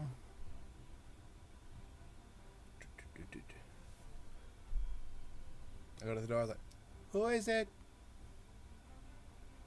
Uh, you hear a voice call through, kind of deep, resonating. I'm with the Adventurers Guild. Mind opening up? Do you have a name? Because there's a lot of people who could say they're with the Adventurers Guild. There's a brief pause before you start hearing a little fidgeting with the mail flap on your door. And then you see Adventurers Guild like ID tags kind of slide through the slot. It seems excessive. All right. I open the door. Okay. You open the door. Standing before you is a man. Kind of middle-aged, you guess, kind of haggard, graying hair at the temples, angular features, 6.5 feet tall, broad-shouldered. Wears actually quite a relatively nice kind of doublet that looks as though it might be like minor nobility, but the style of it is reminiscent of military garb. What you do happen to notice very much, though, is there is kind of a large series of kind of badges in one side that all touch a long sash that bear the mark of the Adventurers Guild. And he just kind of takes a moment to look at the fact that his tags are now down on the floor. Well, why would you? Right, He just hold kind of on. gestures. I got him. I pick him up. Why would you stick him through the? Hey, hello. So, as you do you inspect the tags at all? Yeah. He looks too fancy Okay. to be faking it, but okay. Yeah. These tags appear to be made out of mithril. And the etching on it states Lord Reynard Shadowstar, Guildmaster. Type that down. What was the name again? Reynard Shadowstar. Make sure you highlight that in your notes, everybody. It's a mystery mask tool for later. Like stand up straight. Like, sorry for the inconvenience. Come in. Is he by himself or does he have an entourage? You with a quick survey outside, you can see a couple of individuals who also bear the Adventurers Guild mark, but they're not immediately around him. You kind of see them very quickly, kind of posted at choke points in different tactical locations around the neighborhood.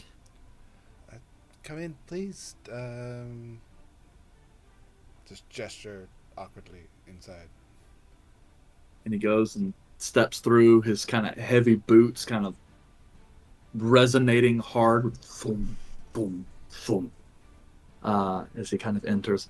And then just kind of gestures for the tags. Might I have those back? Yeah, sure. Here you go. He takes them and starts trying to fix them back. I don't know for sure. I Well. close the door. This is Sweet Nut Manor, is it? At least that's what the sign said outside. That is our humble abode. Yep. And you would be the Silver Knights of the Mythal. Oh, sorry. I'm Izal Zella, one of the members of Silver Knights of the Mythal. A slight bow, but like regarding like quickly, awkwardly. Do you want to have a seat? I could get the rest of them if you want. Yes, though, well, we'll talk in a moment. And he's just kind of looking around and uh, trying to figure out exactly where he should sit. Do you want to have him in just a couple of the armchairs here, or do you guys want to go in like the library? It's like a main seating room past Yeah, but the it's main entry. it's just got a couple chairs and there's not enough room for everyone to sit. But I don't want to that's up walk to him you. through the house to get to the library area, so that would be. I think that'd be more awkward. So we'll just take him to the seating Well, room. the library is down on the first floor. It's immediately adjacent to the entry. Library it is then. Okay. Yeah, because it's also got the biggest table. Well, actually, your dinner table up on the second floor is by far your biggest. But anyway, in short order, he is given a seat, and I assume everyone else is notified Yeah. that the guildmaster I will appears. use sending or not sending message, and I'll point to the direction of the rooms like, "Hey Andre, the guildmaster's here." I'm assuming bad things, and I point to Caleb. I do the same thing like, "Florette, could you join us downstairs? The guildmaster's here for the Adventurers Guild." And I point to Calmac, like all the things like, "They should be here shortly, maybe." We don't host a lot, so I don't really know what we have in our kitchen. So I will just wait here with you. That's fine. I don't anticipate being here long. At least, I hope not. I imagine Yandere will probably walk in first. Oh, we have guest. Yes, this is Yandere Lord. Evergale, I believe. Yep. Yandere's never given the guild their last name. Oh, haven't not? Okay, all right. It's Well, Yandere on the Yandere, paperwork. Yandere of Autumn. Yes. I'm sorry, I didn't quite get your name. And he stands to kind of close the distance and reach out his hands. I'm Renard Shadowstar. I'm the guildmaster of the guild here in Erarielen. I'm also a lord of some of the surrounding lands, but that's not really important. Oh, so you're like the top man in charge. Yeah, I'm the one that ultimately gets to decide how we resolve our little dispute here. And considering historical factors with your group, I think it's best that I speak to you in person. Dispute? I show up and I'm just like, is there a dispute? Oh no. And there's a brief moment where the guy kind of looks at you and then just takes a brief moment and goes, okay, you're... It's kind of odd. Yandere, you've got an excellent insight. This guy doesn't exactly know how to take Volred. Most people There's a don't. part of it where it's like, okay, this guy's very interesting. I feel like there's a story here. But it also, as far as you can tell, there's just something about Volred that seems to put this guy on edge a little bit. And Like, not in a good way. and I'll just continue. Perhaps this is a misunderstanding, not a dispute. But please, I'm sorry, I interrupted you. This is Volred. Yes. Greetings. Volred? Yes. Pleasure to Okay. meet you. Caleb would come down shortly after that. Okay, Maylor in tow, or is this one of the instances where you leave him be? Oh, of course, he's always around here. Bring in Okay. the ghost. Yep, he meets you, kind of makes remarks, and then sees Maylor, and it's like, okay, not 100% sure what to do with that. He goes, I see. I've never really known a caster who had an unseen servant who was Scene. seen. At that point, Caleb would start laughing. That's not what he is. He's a friend. Well, my condolences. Seems obviously seeming to think Maelor's a ghost. Well, he's And I'll look not at the dead. floor. Well, he is dead, but he's not Yeah. dead in the sense of ghost dead. Huh. He's just bound to me. I think Kelmet comes in last because he spent time quickly trying to polish up any dirt he had. Yeah, on you're the himself. guild masters, and he's like, "Oh my god!" And he's putting on the Sunbringer's Brushing sash, his and he's like, mane. "Oh," putting the tournament badges on and everything. He's just like, best foot forward. He's just like, but yeah, and probably kind of strides into the hall, Kelmet, you're the kind of closest chest room out, here. shoulders back. Yeah. This is Kelmet. Yeah. River. Apparently, there's Mr. been a River? dispute. Oh, my bad. No, seems kind of odd for me to ask you all to have a seat in your own home, but I suppose, unless there is any sort of chit-chat you'd like to get out of the way beforehand, we might as well just get to business. Please. And he goes and takes a chair at the head of the table, and then just kind of waits till everyone's kind of either seated or found where they want to be I'm sitting next to him. for the conversation. Caleb would have just sat down as soon as he got the room. He took He the wouldn't chair. have Yandere probably would have been the last one to sit down. He's just like kind of scanning the room and looking around and like, oh, yes, sit, right? Okay, yeah. Yes. We At entertain this guests. point- Yeah, at this point in time, though, you can notice, those of you who are able to see such things, there are some scrying sensors that have appeared in the room. So, for those of you, It's just Chandre, and people can see invisibility. um, Do we still have the boom that makes it to where we are still invisible? Love it. It's a one-sided conversation. yeah, so I won't know this, Yandere, but I find that you can hilarious. you can generally tell. Well, you would also know. I mean, well, I'm pretty sure Yandere would know because that's a spell that's possible for him too. Is that the spell would have simply failed unless he was the target. So whoever is there is scrying on him for sure. But the point is, Yandere, while he may be alone, he's not alone.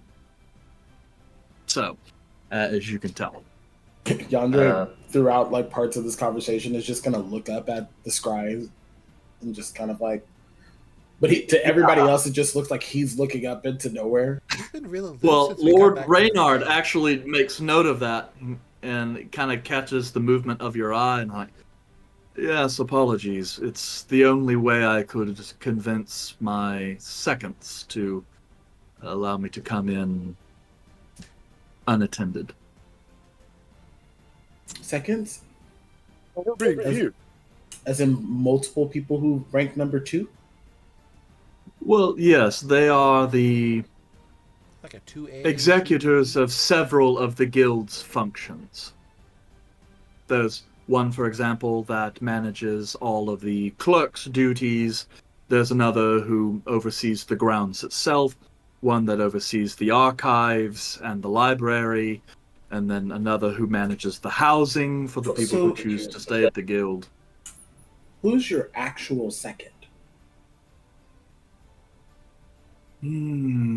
I suppose if I had an actual second, it would probably have to be Master Brandwine.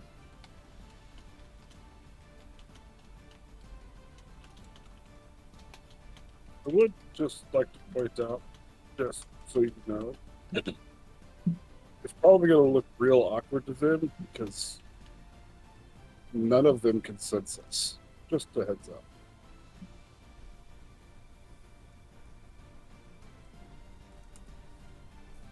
Well, that's certainly good to know, but not entirely unexpected, I assume.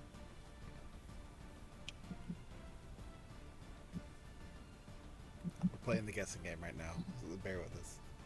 Man! Yeah, well, I mean, I couldn't expect you guys to spell his first name because I haven't given it, but... Man. Well, As for the misunderstanding, we have received a rather unfortunate missive from the city. And unfortunately, the Mages Council has gotten involved at this point, as the sudden appearance of what appears to be some spectral riders gallivanting throughout the city and causing quite a disturbance has, of course, reached their ears. This would be bad enough, but given our records also indicate that you have some interesting history regarding the completion of jobs for the guild and the recent mishap during the Midsummer Tourney has left some a bit dubious as to the proper way to intercede with you. Some believe that you have very quickly become more trouble than you're worth. And, well, wish to either have you executed or at least exiled. On the other hand, it has been noted that you have some relationships with prominent figures in the city. And nonetheless, your skills have at least proven to warrant some form of audit before any final decision is made.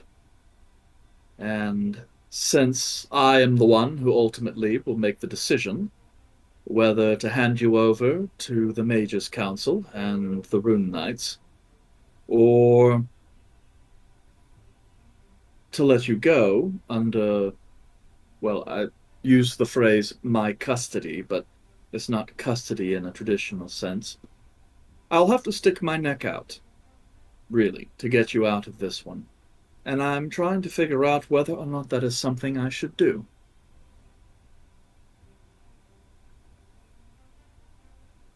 So, I would first like to hear your version of events. And I would recommend you be as forthright as possible. Which event? Well, let's start with the most recent event. How exactly did it come to pass that these individuals, whatever they were, infiltrated the village, or the city? What was your role in all of that? And why did it transpire? I have a question. Yes, Not Mrs. in Alt. character. Oh, not in DM, character. for DM. Okay. For the DM. Since he's the guild master, and I spent a lot of time dealing with the Adventurers Guild and talking with free You spent a lot of time with the guild. members of the guild, at least one of them. You can say you have been in the guild and the guild has been in you. What would you say I would know about the guild master's? I'm assuming he has a presence about him. It's probably very powerful. Mhm. What would What I reputation say? does he have? Reputation, potential. Is he more of a paladin? Is he a straight line fighter? Is he just a bard who's really good with a sword? Yeah, Barbarian who happens to be smart. I don't know. so what you know for sure is that Lord Reynard actually comes from a noble family, and spent most of his time in the military. So he's not a paladin. He's like a true soldier through and through, and distinguished himself quite well on the battlefield. Um, you would know that the holdings he referred to, he's the Lord of Ardenyard, which is the closest kind of town to Air Ariellen. If you head out the west gate and then just head like southwards towards Corsafel, that's where it would be. And Ardenyard is actually responsible for a fair bit of the city's food supply. Um, the other thing you would know is, even though he has no real experience as an adventurer per se, he got this job because while in the army, he successfully commanded groups of some of the most untamable soldiers the army had. And so Practically his adventurers. right, so they figured who better to tame adventurers and keep them in line than a guy who's used to dealing with people who are only as basically got 1 foot in outlaw territory. Um, and most people describe him as competent, but also like just generally a good boss. Like he takes care to mentor people, and is not afraid to, as he says, intercede on behalf of the interests of the guild or its employees if necessary. Have I So, ever as far seen as you can him tell, before? he's you probably have not seen him, Okay. but you could say Frigga has met him a couple times, and speaks highly of him.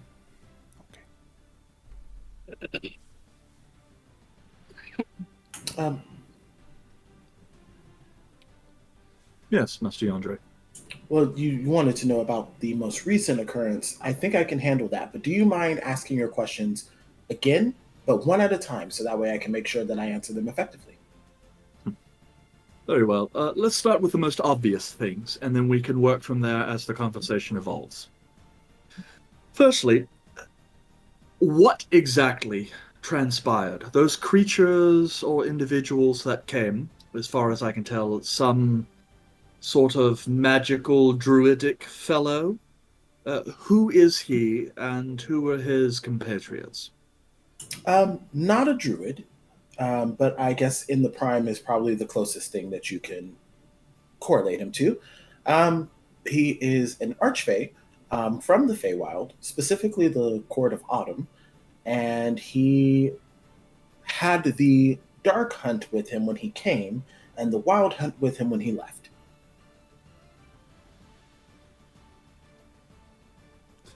Write that down.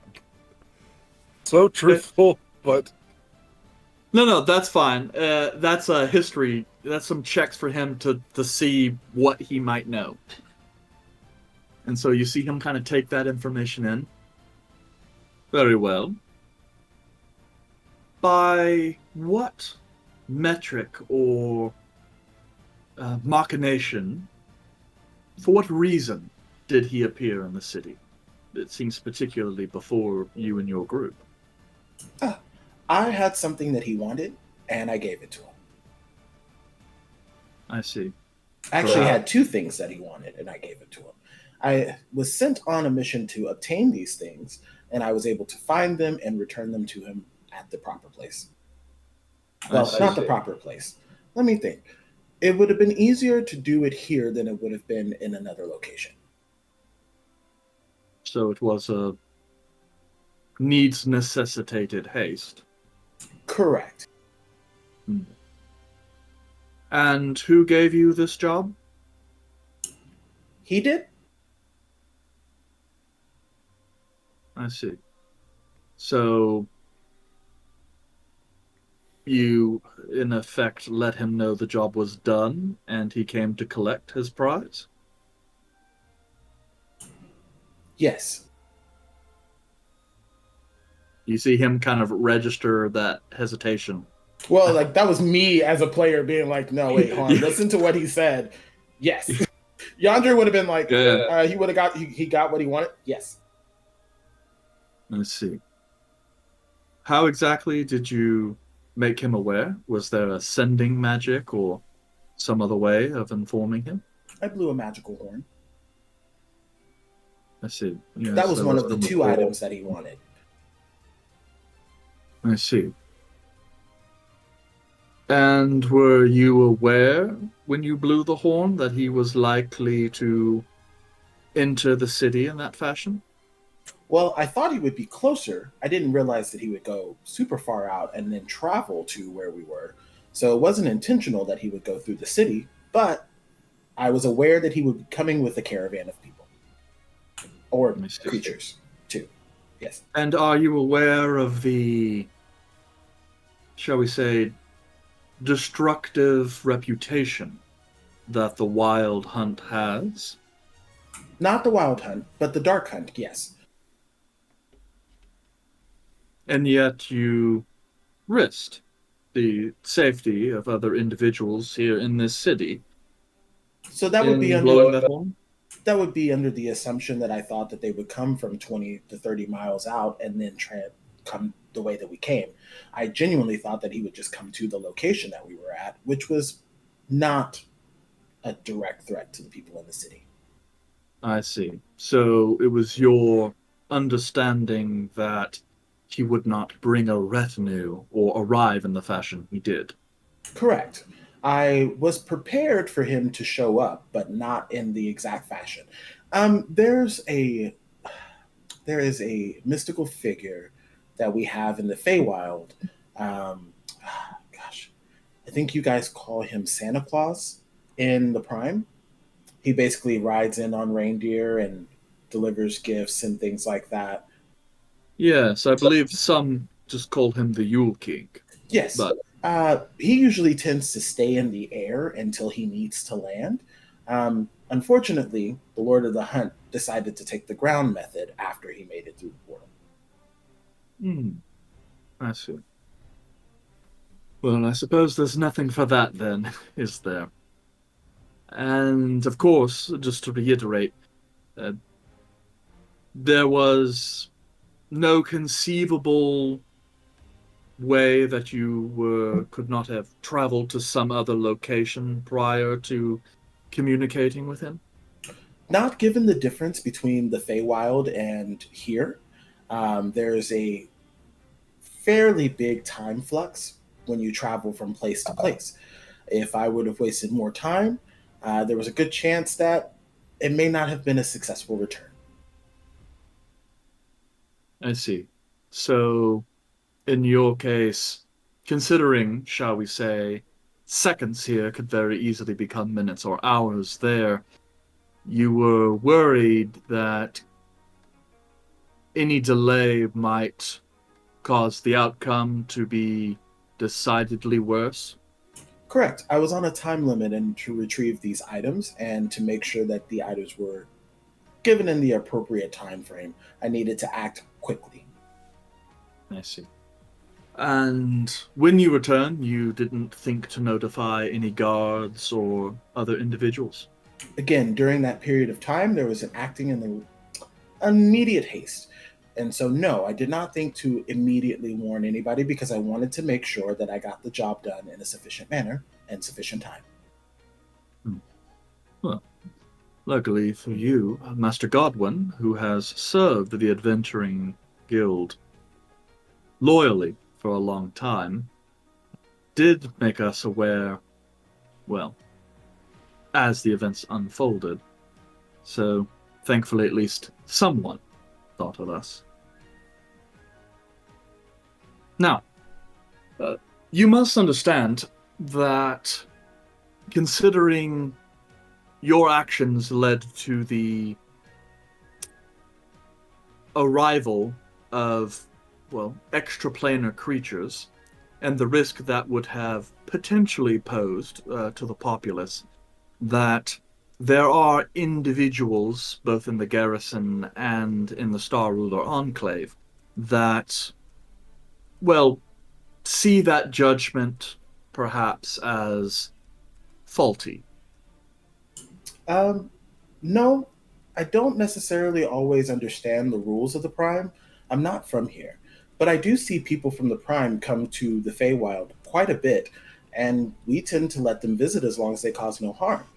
I did not physically cause any harm, but I do understand that there could be some emotional trauma from some of the people that got to see the Spectre horses.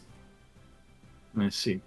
And your compatriots here, who, as far as I'm aware, are from the Prime material, failed to notify you or provide any guidance to that end? They call me a weird one. And so they never really fully discuss all of the rulings and stuff. They just kind of guide as it goes. But I will say they've been really good and very good escorts when we are here. But I will say there are some rules that they do definitely write out and make sure that I am aware of. And then in the moment of haste, they may not have correlatedly need or desire to alert certain groups in that particular instance. But that's because we were moving fast. I raised my hand.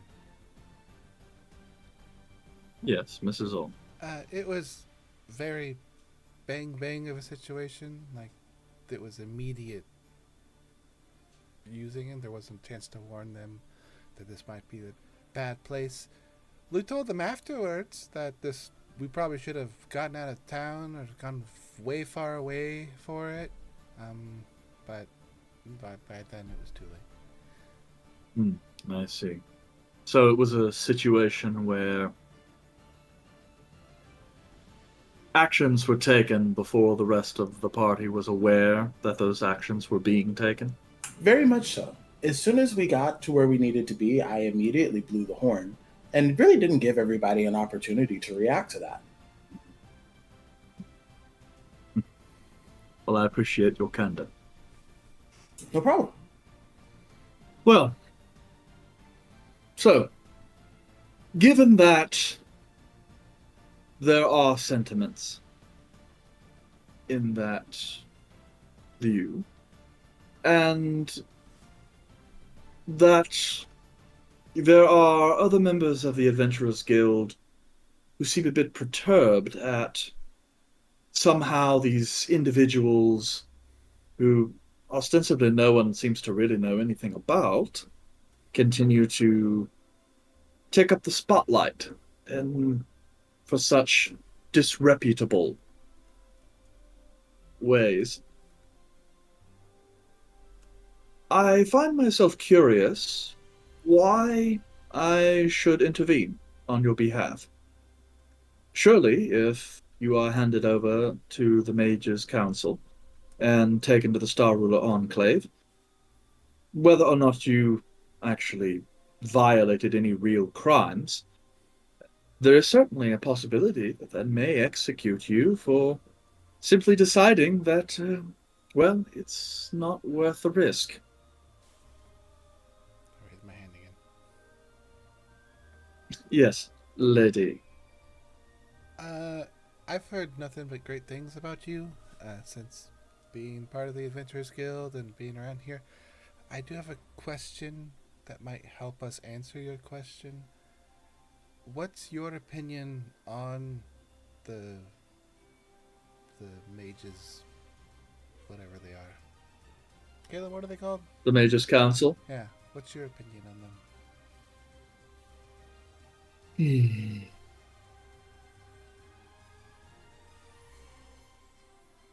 And you see his eyes kind of flick up towards the scrying sensor. See him just kind of make a gesture. Yonder, you can see the scrying sensor dissipate. Now, this is difficult, because as a lord of this land, I owe my title and position to the Mage's Council. Those relatively unknown individuals in the Star Ruler Enclave are, for all intents and purposes, the ruling party of this nation, and I am honor and duty bound to serve them. Realistically, the Mages Guilds and the Enclave itself seem to care very little about what happens outside the city, leaving most of us lords to serve relatively autonomously. At least, so long as we don't run afoul of the Lyceums in our respective domains. So, for that reason, I suppose you could say I am complacent, as they seem to have very little impact on my day-to-day, in truth. That being said, when they take a keen dislike or interest in individuals, they can often employ methods that are quite disruptive in order to force the outcome they wish to see. They have expressed, at least via their representatives, that they are quite upset that it would appear that your group is, well, capable of slaying a dragon, and beyond that seems to possess a rather powerful, and kind of looking over to Calum, hedge wizard who is not at this time affiliated in any way with any of the magic guilds, and so is beyond their regulation. And also that the party consists of an individual from the Feywild who seems to know very little of our laws, as well as two other individuals who appear to be nobility of foreign lands. The collective interest of this party seems to be one that breeds discord. And so you can imagine, especially considering you have shown yourselves to be quite competent, you are a wrinkle that needs to be smoothed out. Now, as I've stated, you have proven quite competent, and, well, as a proper steward of the Adventuring Guild, I am loath to, shall we say, sacrifice good members, or if I should speak more plainly, useful tools. So, especially considering you've taken no outward aggression towards the Mages' Council, and at many times have resolved a number of issues, I suppose I can convince the Mages' Council that you are of no real threat. Or at least parlay some sort of agreement. But I need to be absolutely certain that if I go to bat for you, well, it won't come back to bite me. As if you misbehave, it will be more than just your neck on the line moving forward. Are there any assurances you could give me?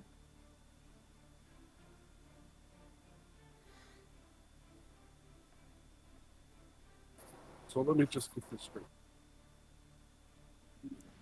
Just because we are strong enough to pose a threat, we now have to prove that we are not going to be a threat, even though our actions up until now have been nothing but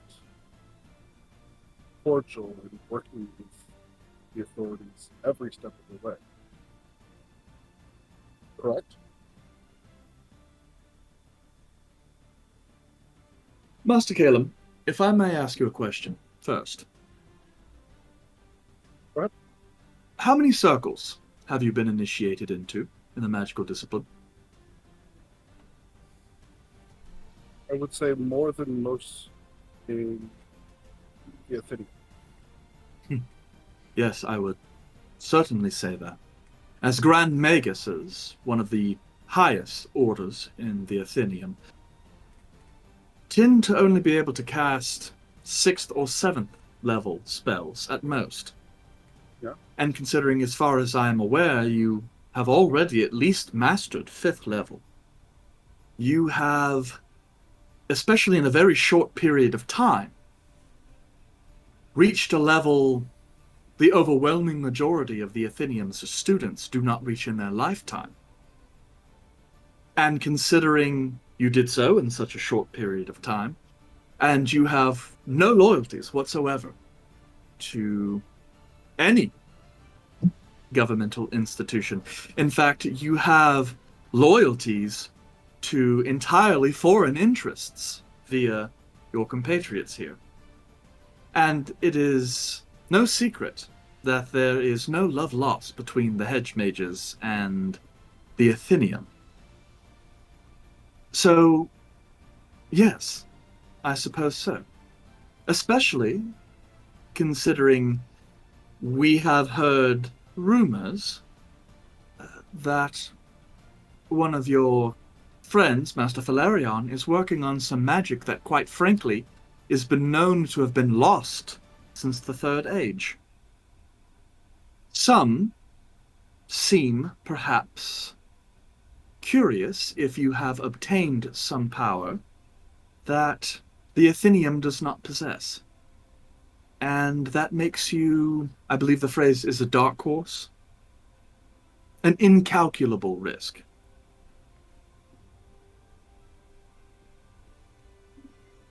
And while I understand your hesitant, hesitancy in that regard, I would also like to say that the Athenium also secrets from many head wizards and goes as far as to outright hunt some in certain circles. And Indeed. for that reason, I do have a hesitancy to ever align myself with him. But we have always put the interests of the general populace ahead of our own Indeed. in all instances that we have ever been.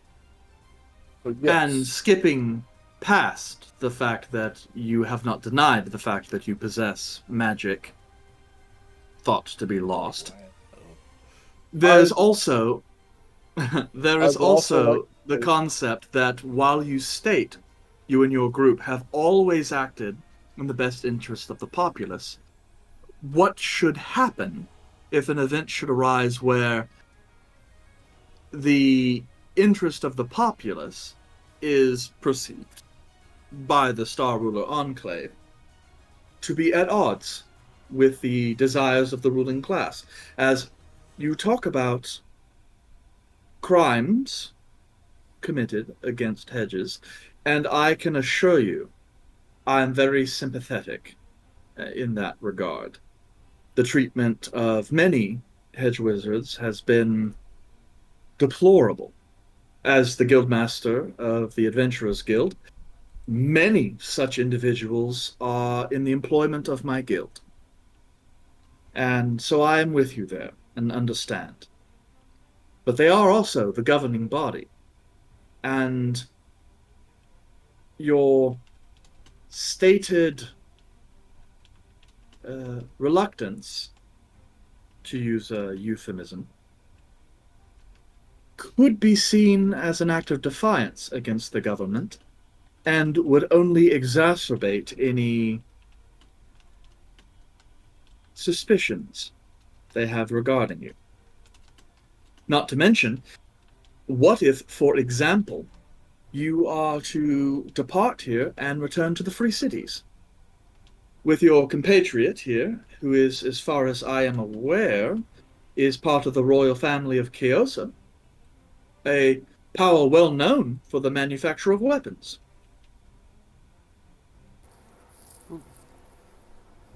Wouldn't the city like a friend who can barter for inventory should weapons be desired? Is that not an asset? Yes, potentially so. Except there is also that pesky business of the violent coup that occurred in your country not too long ago, resulting in the murder of your father.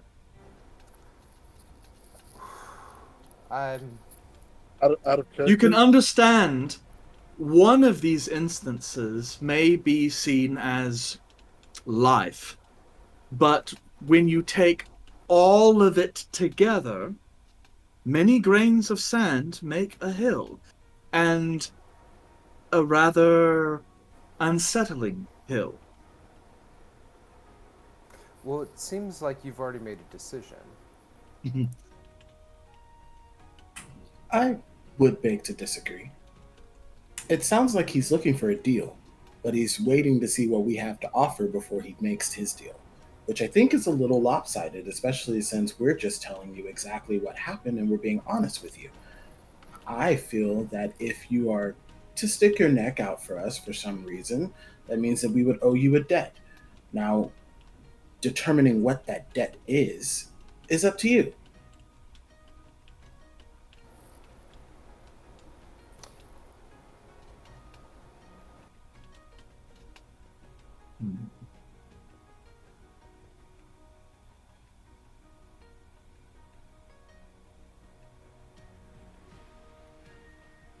Hmm. Yes, I suppose your friend has the right of it. Would it be better if we just outright asked? What are you looking for out of this?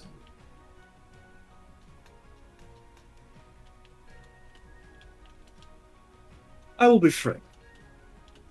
What I am looking for is what I have always been looking for. A way to keep the Mage's Council placated and out of my business, while us lords do the actual work of maintaining the stability of this nation. Secondarily, I wish to further improve the power and capability of the Adventurers Guild. And I believe with so few adventurers of your caliber in the nation, let alone my own slice of it, I believe it would be a grave loss to simply allow you to depart. If you were willing to work under contract, perhaps direct employees of the guild, then perhaps that might be enough of a measure to make the Enclave less desiring to take matters further than necessary. As I can at least say then that you are under contract working for the good of the nation. And perhaps that may well sidestep your moral issues with the Athenium, as if I am to broker a deal directly with them, I can most assure you, Master Calum, that registration with one of the magical guilds in the Athenium would be a requirement. But perhaps if you were registered with the Adventurers Guild, in that respect, that could be a compromise. But that means that I will become personally responsible for any damage you do forthwith. And so I would need you to certainly communicate a lot more with me and the guild than you do presently. So you wish to regulate us? You know, it's very interesting. Regulation actually has more than one meaning. It has the meaning you refer to place some sort of regulation on something, to normalize it, which is certainly accurate. But it also means to ensure ample supply. So, yes, that is a very poignant word, because it means in exchange for moderating behavior and agreeing to a much closer collaboration, the guild would take that regulation and in turn provide you regulation in terms of additional benefits, supplies, and such. So I don't think the deal is quite so lopsided as you might think, especially considering your other option is most likely death or exile, if you're lucky. All right, we'll leave. I've died already, so I guess the exile will be something new. Yep.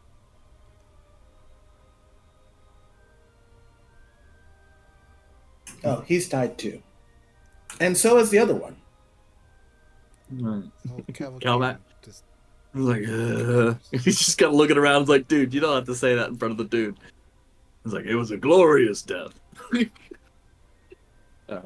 I would like to Yes. make some kind of statement, I guess, since we're Very well. all in this. As far as I'm concerned, we're only associated with the Adventurers Guild because of me. So, if you want to start putting regulations on everyone for it, we'll just leave. Caleb's got no ties to this city, especially the Lyceum, since they've been up our ass constantly. Yandre's not even from here. Volred's not from this country. I'm not from here. Neither is Kelmac. We can leave if you want to start slapping on regulations. Understood. And what about Master Valerian? Or perhaps, Mr. Volred, your family that now has an estate in Eladon, I believe. Do you not believe that additional scrutiny shall fall onto them should you depart? Are you threatening No. the individual? Master Calum, I believe it is important that you understand that in this particular moment I am your friend. I realize it might not seem that way, but the truth is I could simply have not intervened and allowed the council to do what they may. As I've stated, I believe that to be a loss for you, for myself, and for this nation. I'm trying to discover if there is a pathway that we might remove obstacles that might call for that loss, and instead turn this unfortunate misunderstanding into something that could be mutually beneficial. How about this? I will change the line of question. If you want us to be in your employ, what type of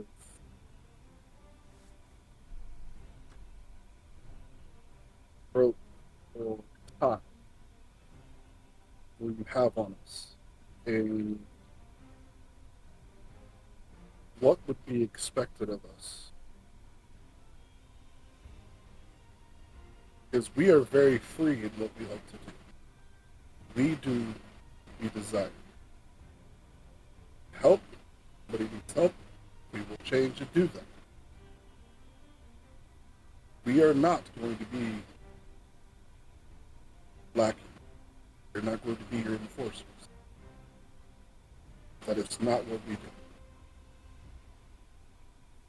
do. The reason we Understood. have been the way we are.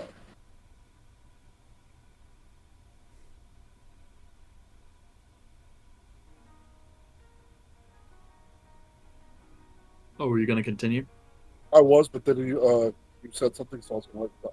Oh, yeah, I stopped because I realized I was interrupting you. But in that regard, we don't want to become a military force. If what you need to be done is something that we feel is worth doing, we will do it.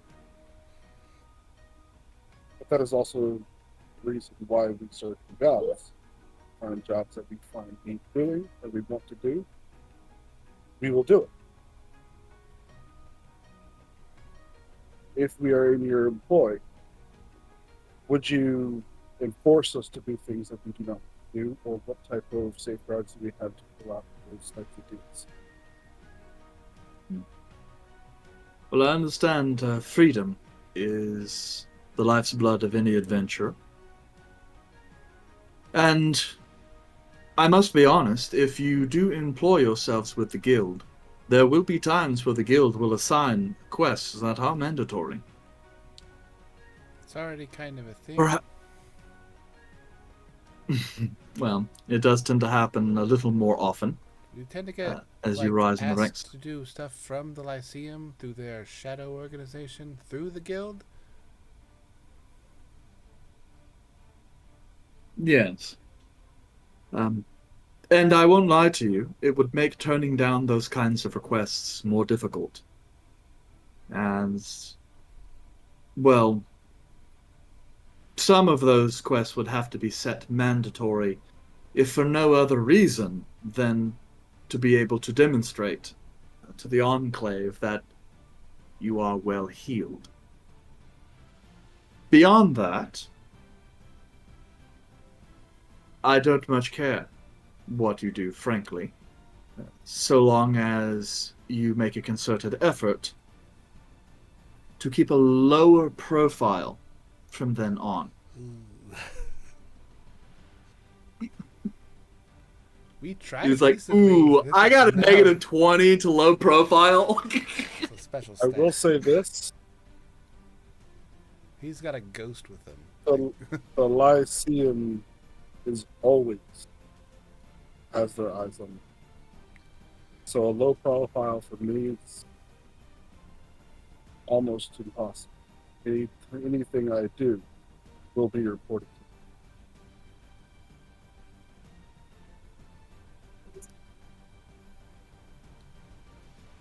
So then, where are we in this particular junction? It seems You want us as an asset, you and you don't want the Lyceum to have full control over us. We want our freedom to do whatever the hell we want. In reality, you don't have much of a say on keeping us here other than the vague threats of our family.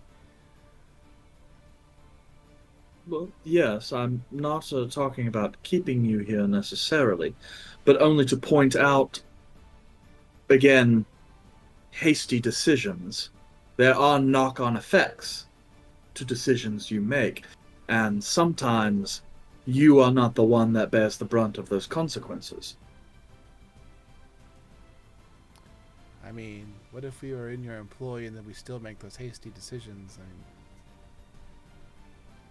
it still might happen. True, it might. But at that point, it kind of depends on what the hasty decision is.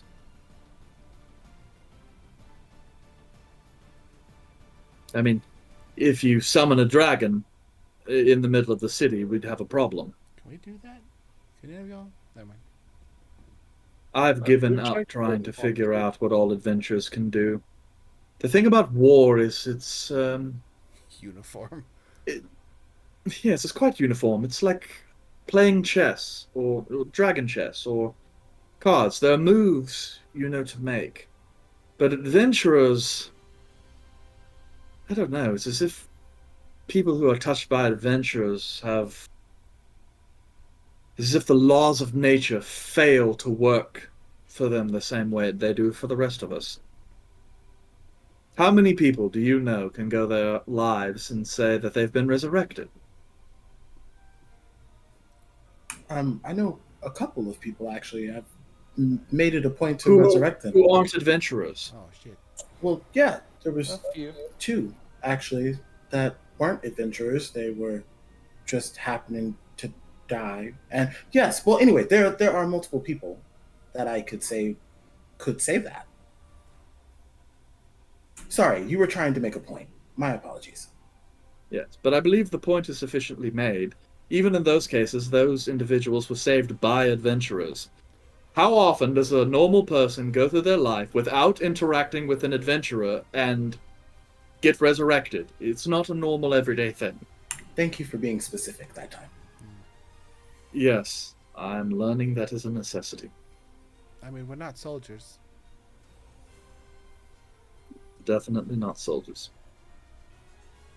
So, does that mean we have reached an impasse?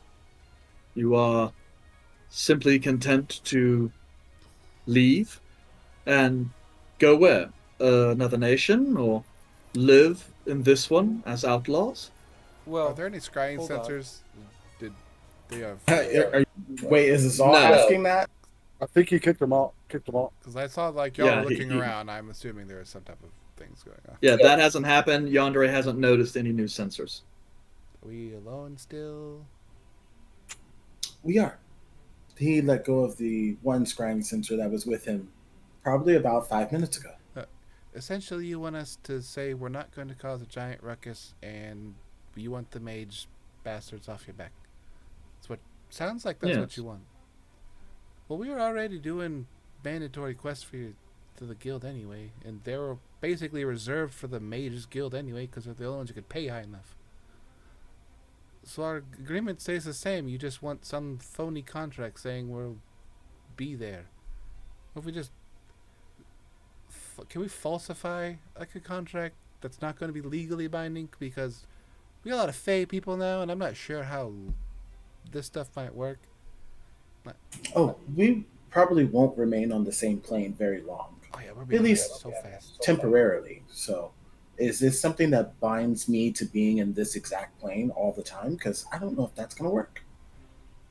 No, it would simply mean that from now on, Maldrazath is no longer your attendant. Oh man. You would report directly to me, Oh shit. and you would need to keep me abreast of any adventures that you undertake. It means informed. Oh, I was about to say, why are we looking at his chest? A lot of medals. We need to avoid a situation where the Enclave asks me what it is you're doing, and my answer is I don't know. That does not inspire a lot of confidence. So if you plan on leaving or going somewhere outside of the city, I need to be notified.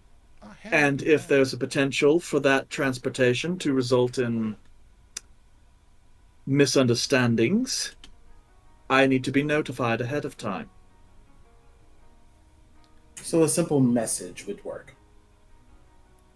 Generally speaking, So how about yes. we re-up as a guild with basically the same agreement we had before? We still have mandatory quests that are required from us.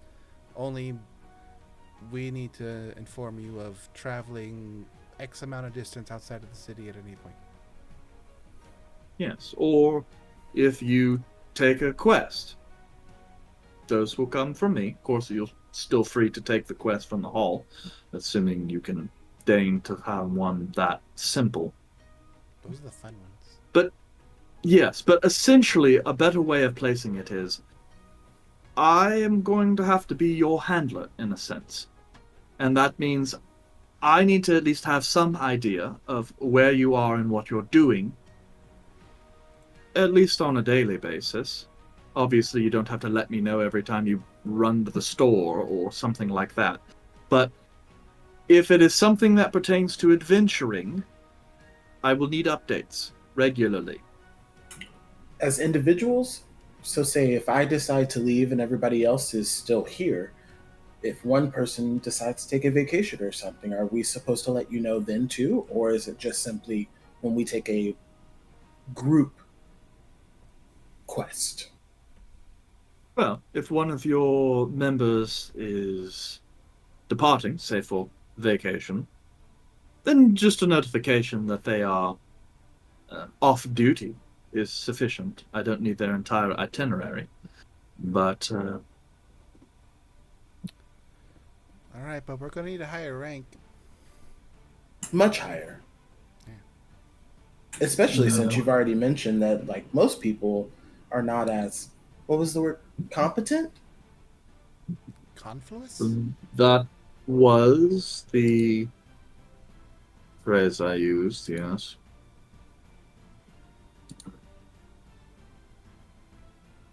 And just as an aside, so you can update whoever you need to update, I Malderzad? can cast 7 level spells. Don't. Why are you telling them that? You're I have saying to you can anyway. cast 7th level? Yes. Okay. Well, I have to anyway. Yeah, I mean, I guess at this point, assuming you agree. I should say kind of 7th level, he just kind of looks at you and goes, I would say we'll keep that little bit of information between us, as that would make negotiations a bit more difficult. So, Caleb, you mentioned he mentioned that most of them don't even make it to 5th level. Does that mean I'm one of the stronger spellcasters, like your people? Yes. Fun. Well, I think we're kind of in agreement here. We keep the exact same arrangement, except we have a higher rank, and we just have to talk to him instead of talking to Meldrazak. Yeah. Aldrazath, and I'll inform you more often. I got this cool book that I can like message and it instantly update somebody whenever I do something. It's way quicker, and I don't have a lot of spells, so we could probably get Godwin to make one of those things for us. It's like a message via text. Yeah. unnecessary. We keep a few such items in our treasury. Sweet. We'll ensure that you are informed with one. As for your rank, I believe you are currently ranked as gold adventurers. Yeah. So obviously the next rank up would be platinum. Who exactly sits in like the platinum ranking? Him. Well, let's see. At this particular juncture, let me open up the information on that guild, for example. Let's see here. Votes. Okay, that's her and silver.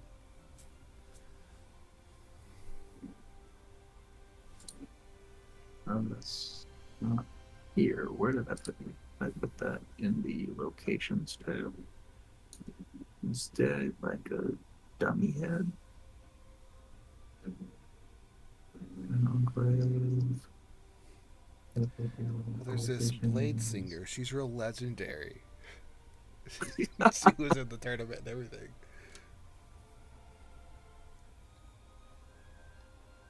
I get one more spell level. I'm Sure. whipping her. To I'll have to find it. What is it?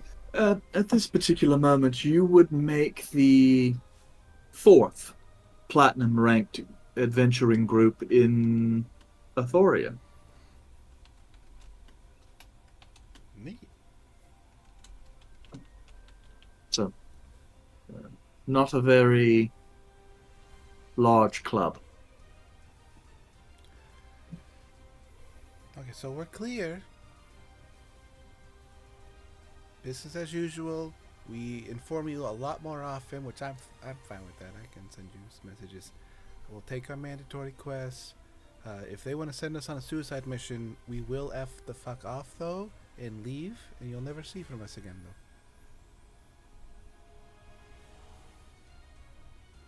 though. Very well. I will impress upon them the importance of freedom to an adventurer. If it's direly important, like lives of millions involved, then yeah, we'll probably do it. But I would expect that no one brings up threatening Volred's family anymore, or Master Falerion. I understand, and I did not mean to give the impression as to give a threat, only that, as Master Calum can attest, when the Enclave does not get their way, they can be quite vindictive. Oh, dicks. Is that what vindictive means? Got it in the name.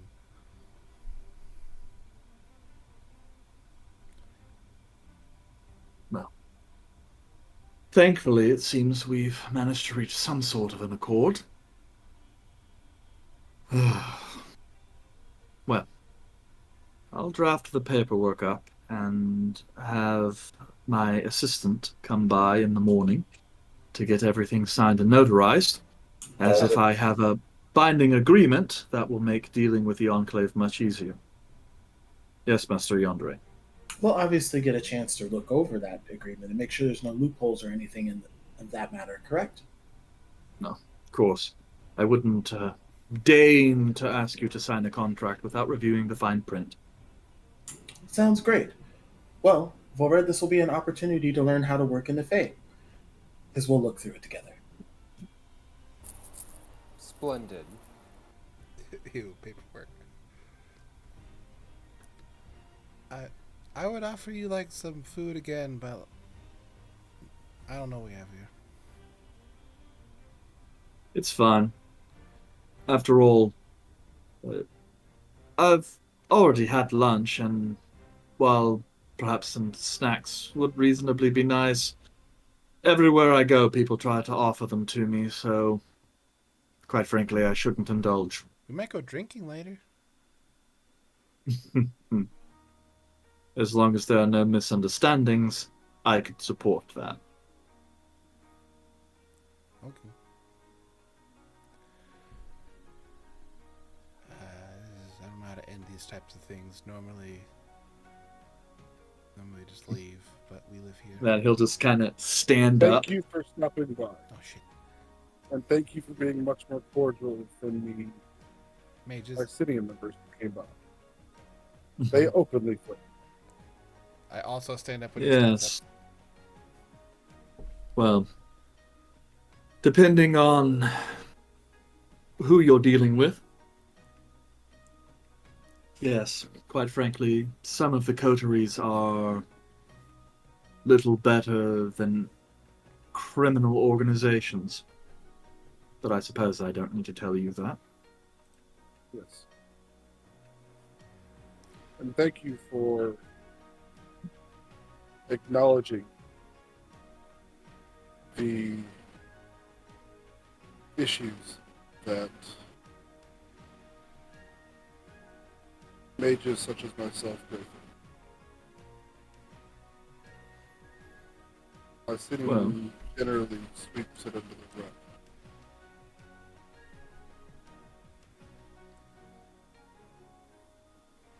In war, we often. The side that wins is the side that makes the best use of their soldiers. That means victory comes from identifying talent, nurturing that talent, and giving it opportunities to gain experience and advance. I won't deny that the way the Enclave tends to work is awfully draconian and seeks to starve out talent in our nation that could be put to better use if it was given a chance and proper mentorship. And, well, I suppose there's just a part of me that thinks like the old commander still, and doesn't like seeing talented individuals, well, to have their talents wasted.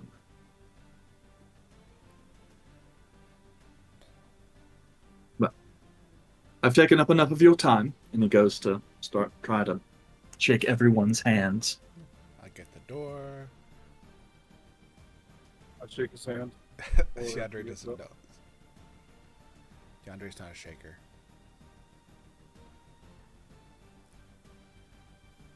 Okay. And he'll depart the house. As he does, you kind of start immediately. You saw some of those guards are kind of moving to rejoin him. Did any of them look like a second or a couple of seconds? No, they kind of look almost like town guards, but they bear the guild's insignia, which is that silver dragon on a red background. I wave at them. All of them. Bye, guys. See it work. Some of them are kind of looking like that. Shit. Are they gone? And Yes. yeah, they are. Great, because I fucking hate talking like that. So did we just sign ourselves up for another fucking deal? If it's the same as what you had before, there's only one mandatory first quest per month. I think it's pretty much what we already had. Okay, whatever.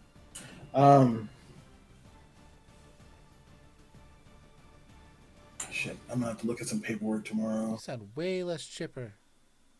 Have you always done this? Yes. Well, no. First part of meeting you guys, I didn't really let down the voice, but talked to Volred one time and made me realize that I should be more honest with all of you. So I've been doing it a little more, but whenever we do official business in the Prime, I don't like them to know what I actually sound like. It's better to deceive them whenever they think I'm stupid. I like that. I honestly can't remember the last time you did that did your regular voice in the Prime. I know you did a lot in the Feywild, but like I don't remember that shit. Like, what? Then you literally said something about it. Like, wait, did I miss something? And frankly, if he gives us a shit quest because they demand it or something, then we'll just leave. We'll go pick up Volred's family. We'll go somewhere else. Exactly. We could say we're doing it and then ghost. And they won't go after Valerion. He can get himself out of there instantly. Sounds like a vague threat. I will say I don't think it's necessarily him. So I see him that would do something. They just need a reason.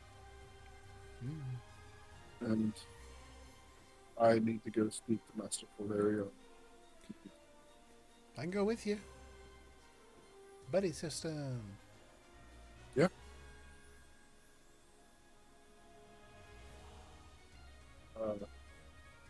We'll look around. Is there anything else that we need here? Are we all leaving, or is it just you two?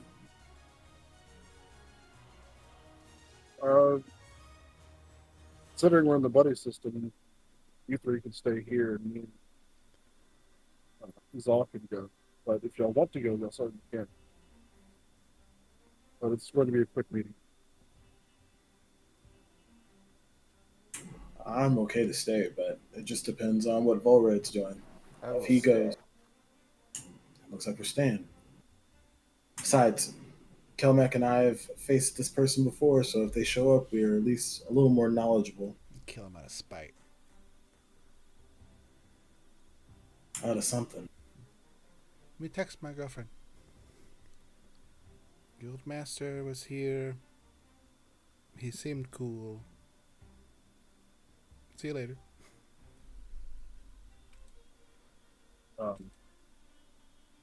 So then, yeah, me and Nizal will head to Master Valerion's. Okay. Still in the afternoon, right? Yes, Because it's we probably like never actually two went to go. probably like 3 o'clock. Okay.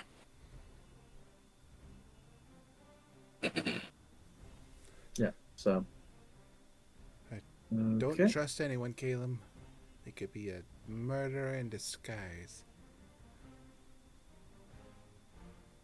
Yeah, very possible. So yeah, So, we'll head over to. Caleb, has Volred, like, when did Volred become so hot? I know it was somewhere in the Feywild, but like when? Like, what happened? He drank a potion to, I guess, make the Lycan milk, and it turned out to just change its appearance to make people like him. He's like way more like hotter.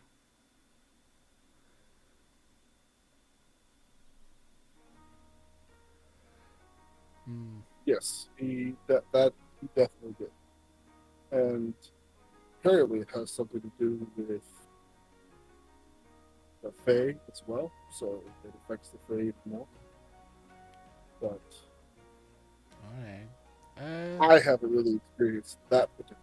Have you Yeah, it's seen him changed, like but- naked before? Because I'm just imagining things now.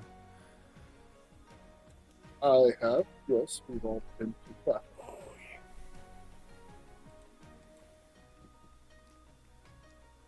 Alright, Eric, you want to call it right now?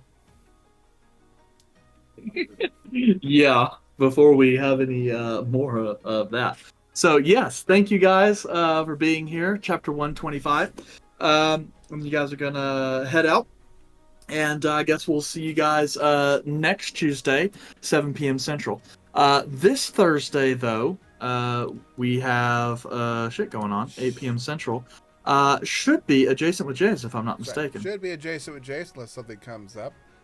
Guests are pending, depending on availability. 8 p.m. If we can't, we'll try to throw in a Baldur's Gate if everyone's available. But still, 8 p.m. either way for that stream. Come along, ask questions. Just, it's been a while since Jace went Jace. Been a while. But after that, we'll see you then next week, Tuesday at 7 p.m. Good night, everyone. Enjoy yourself. Farewell. Auf Bye. Wiedersehen. Guten Tag.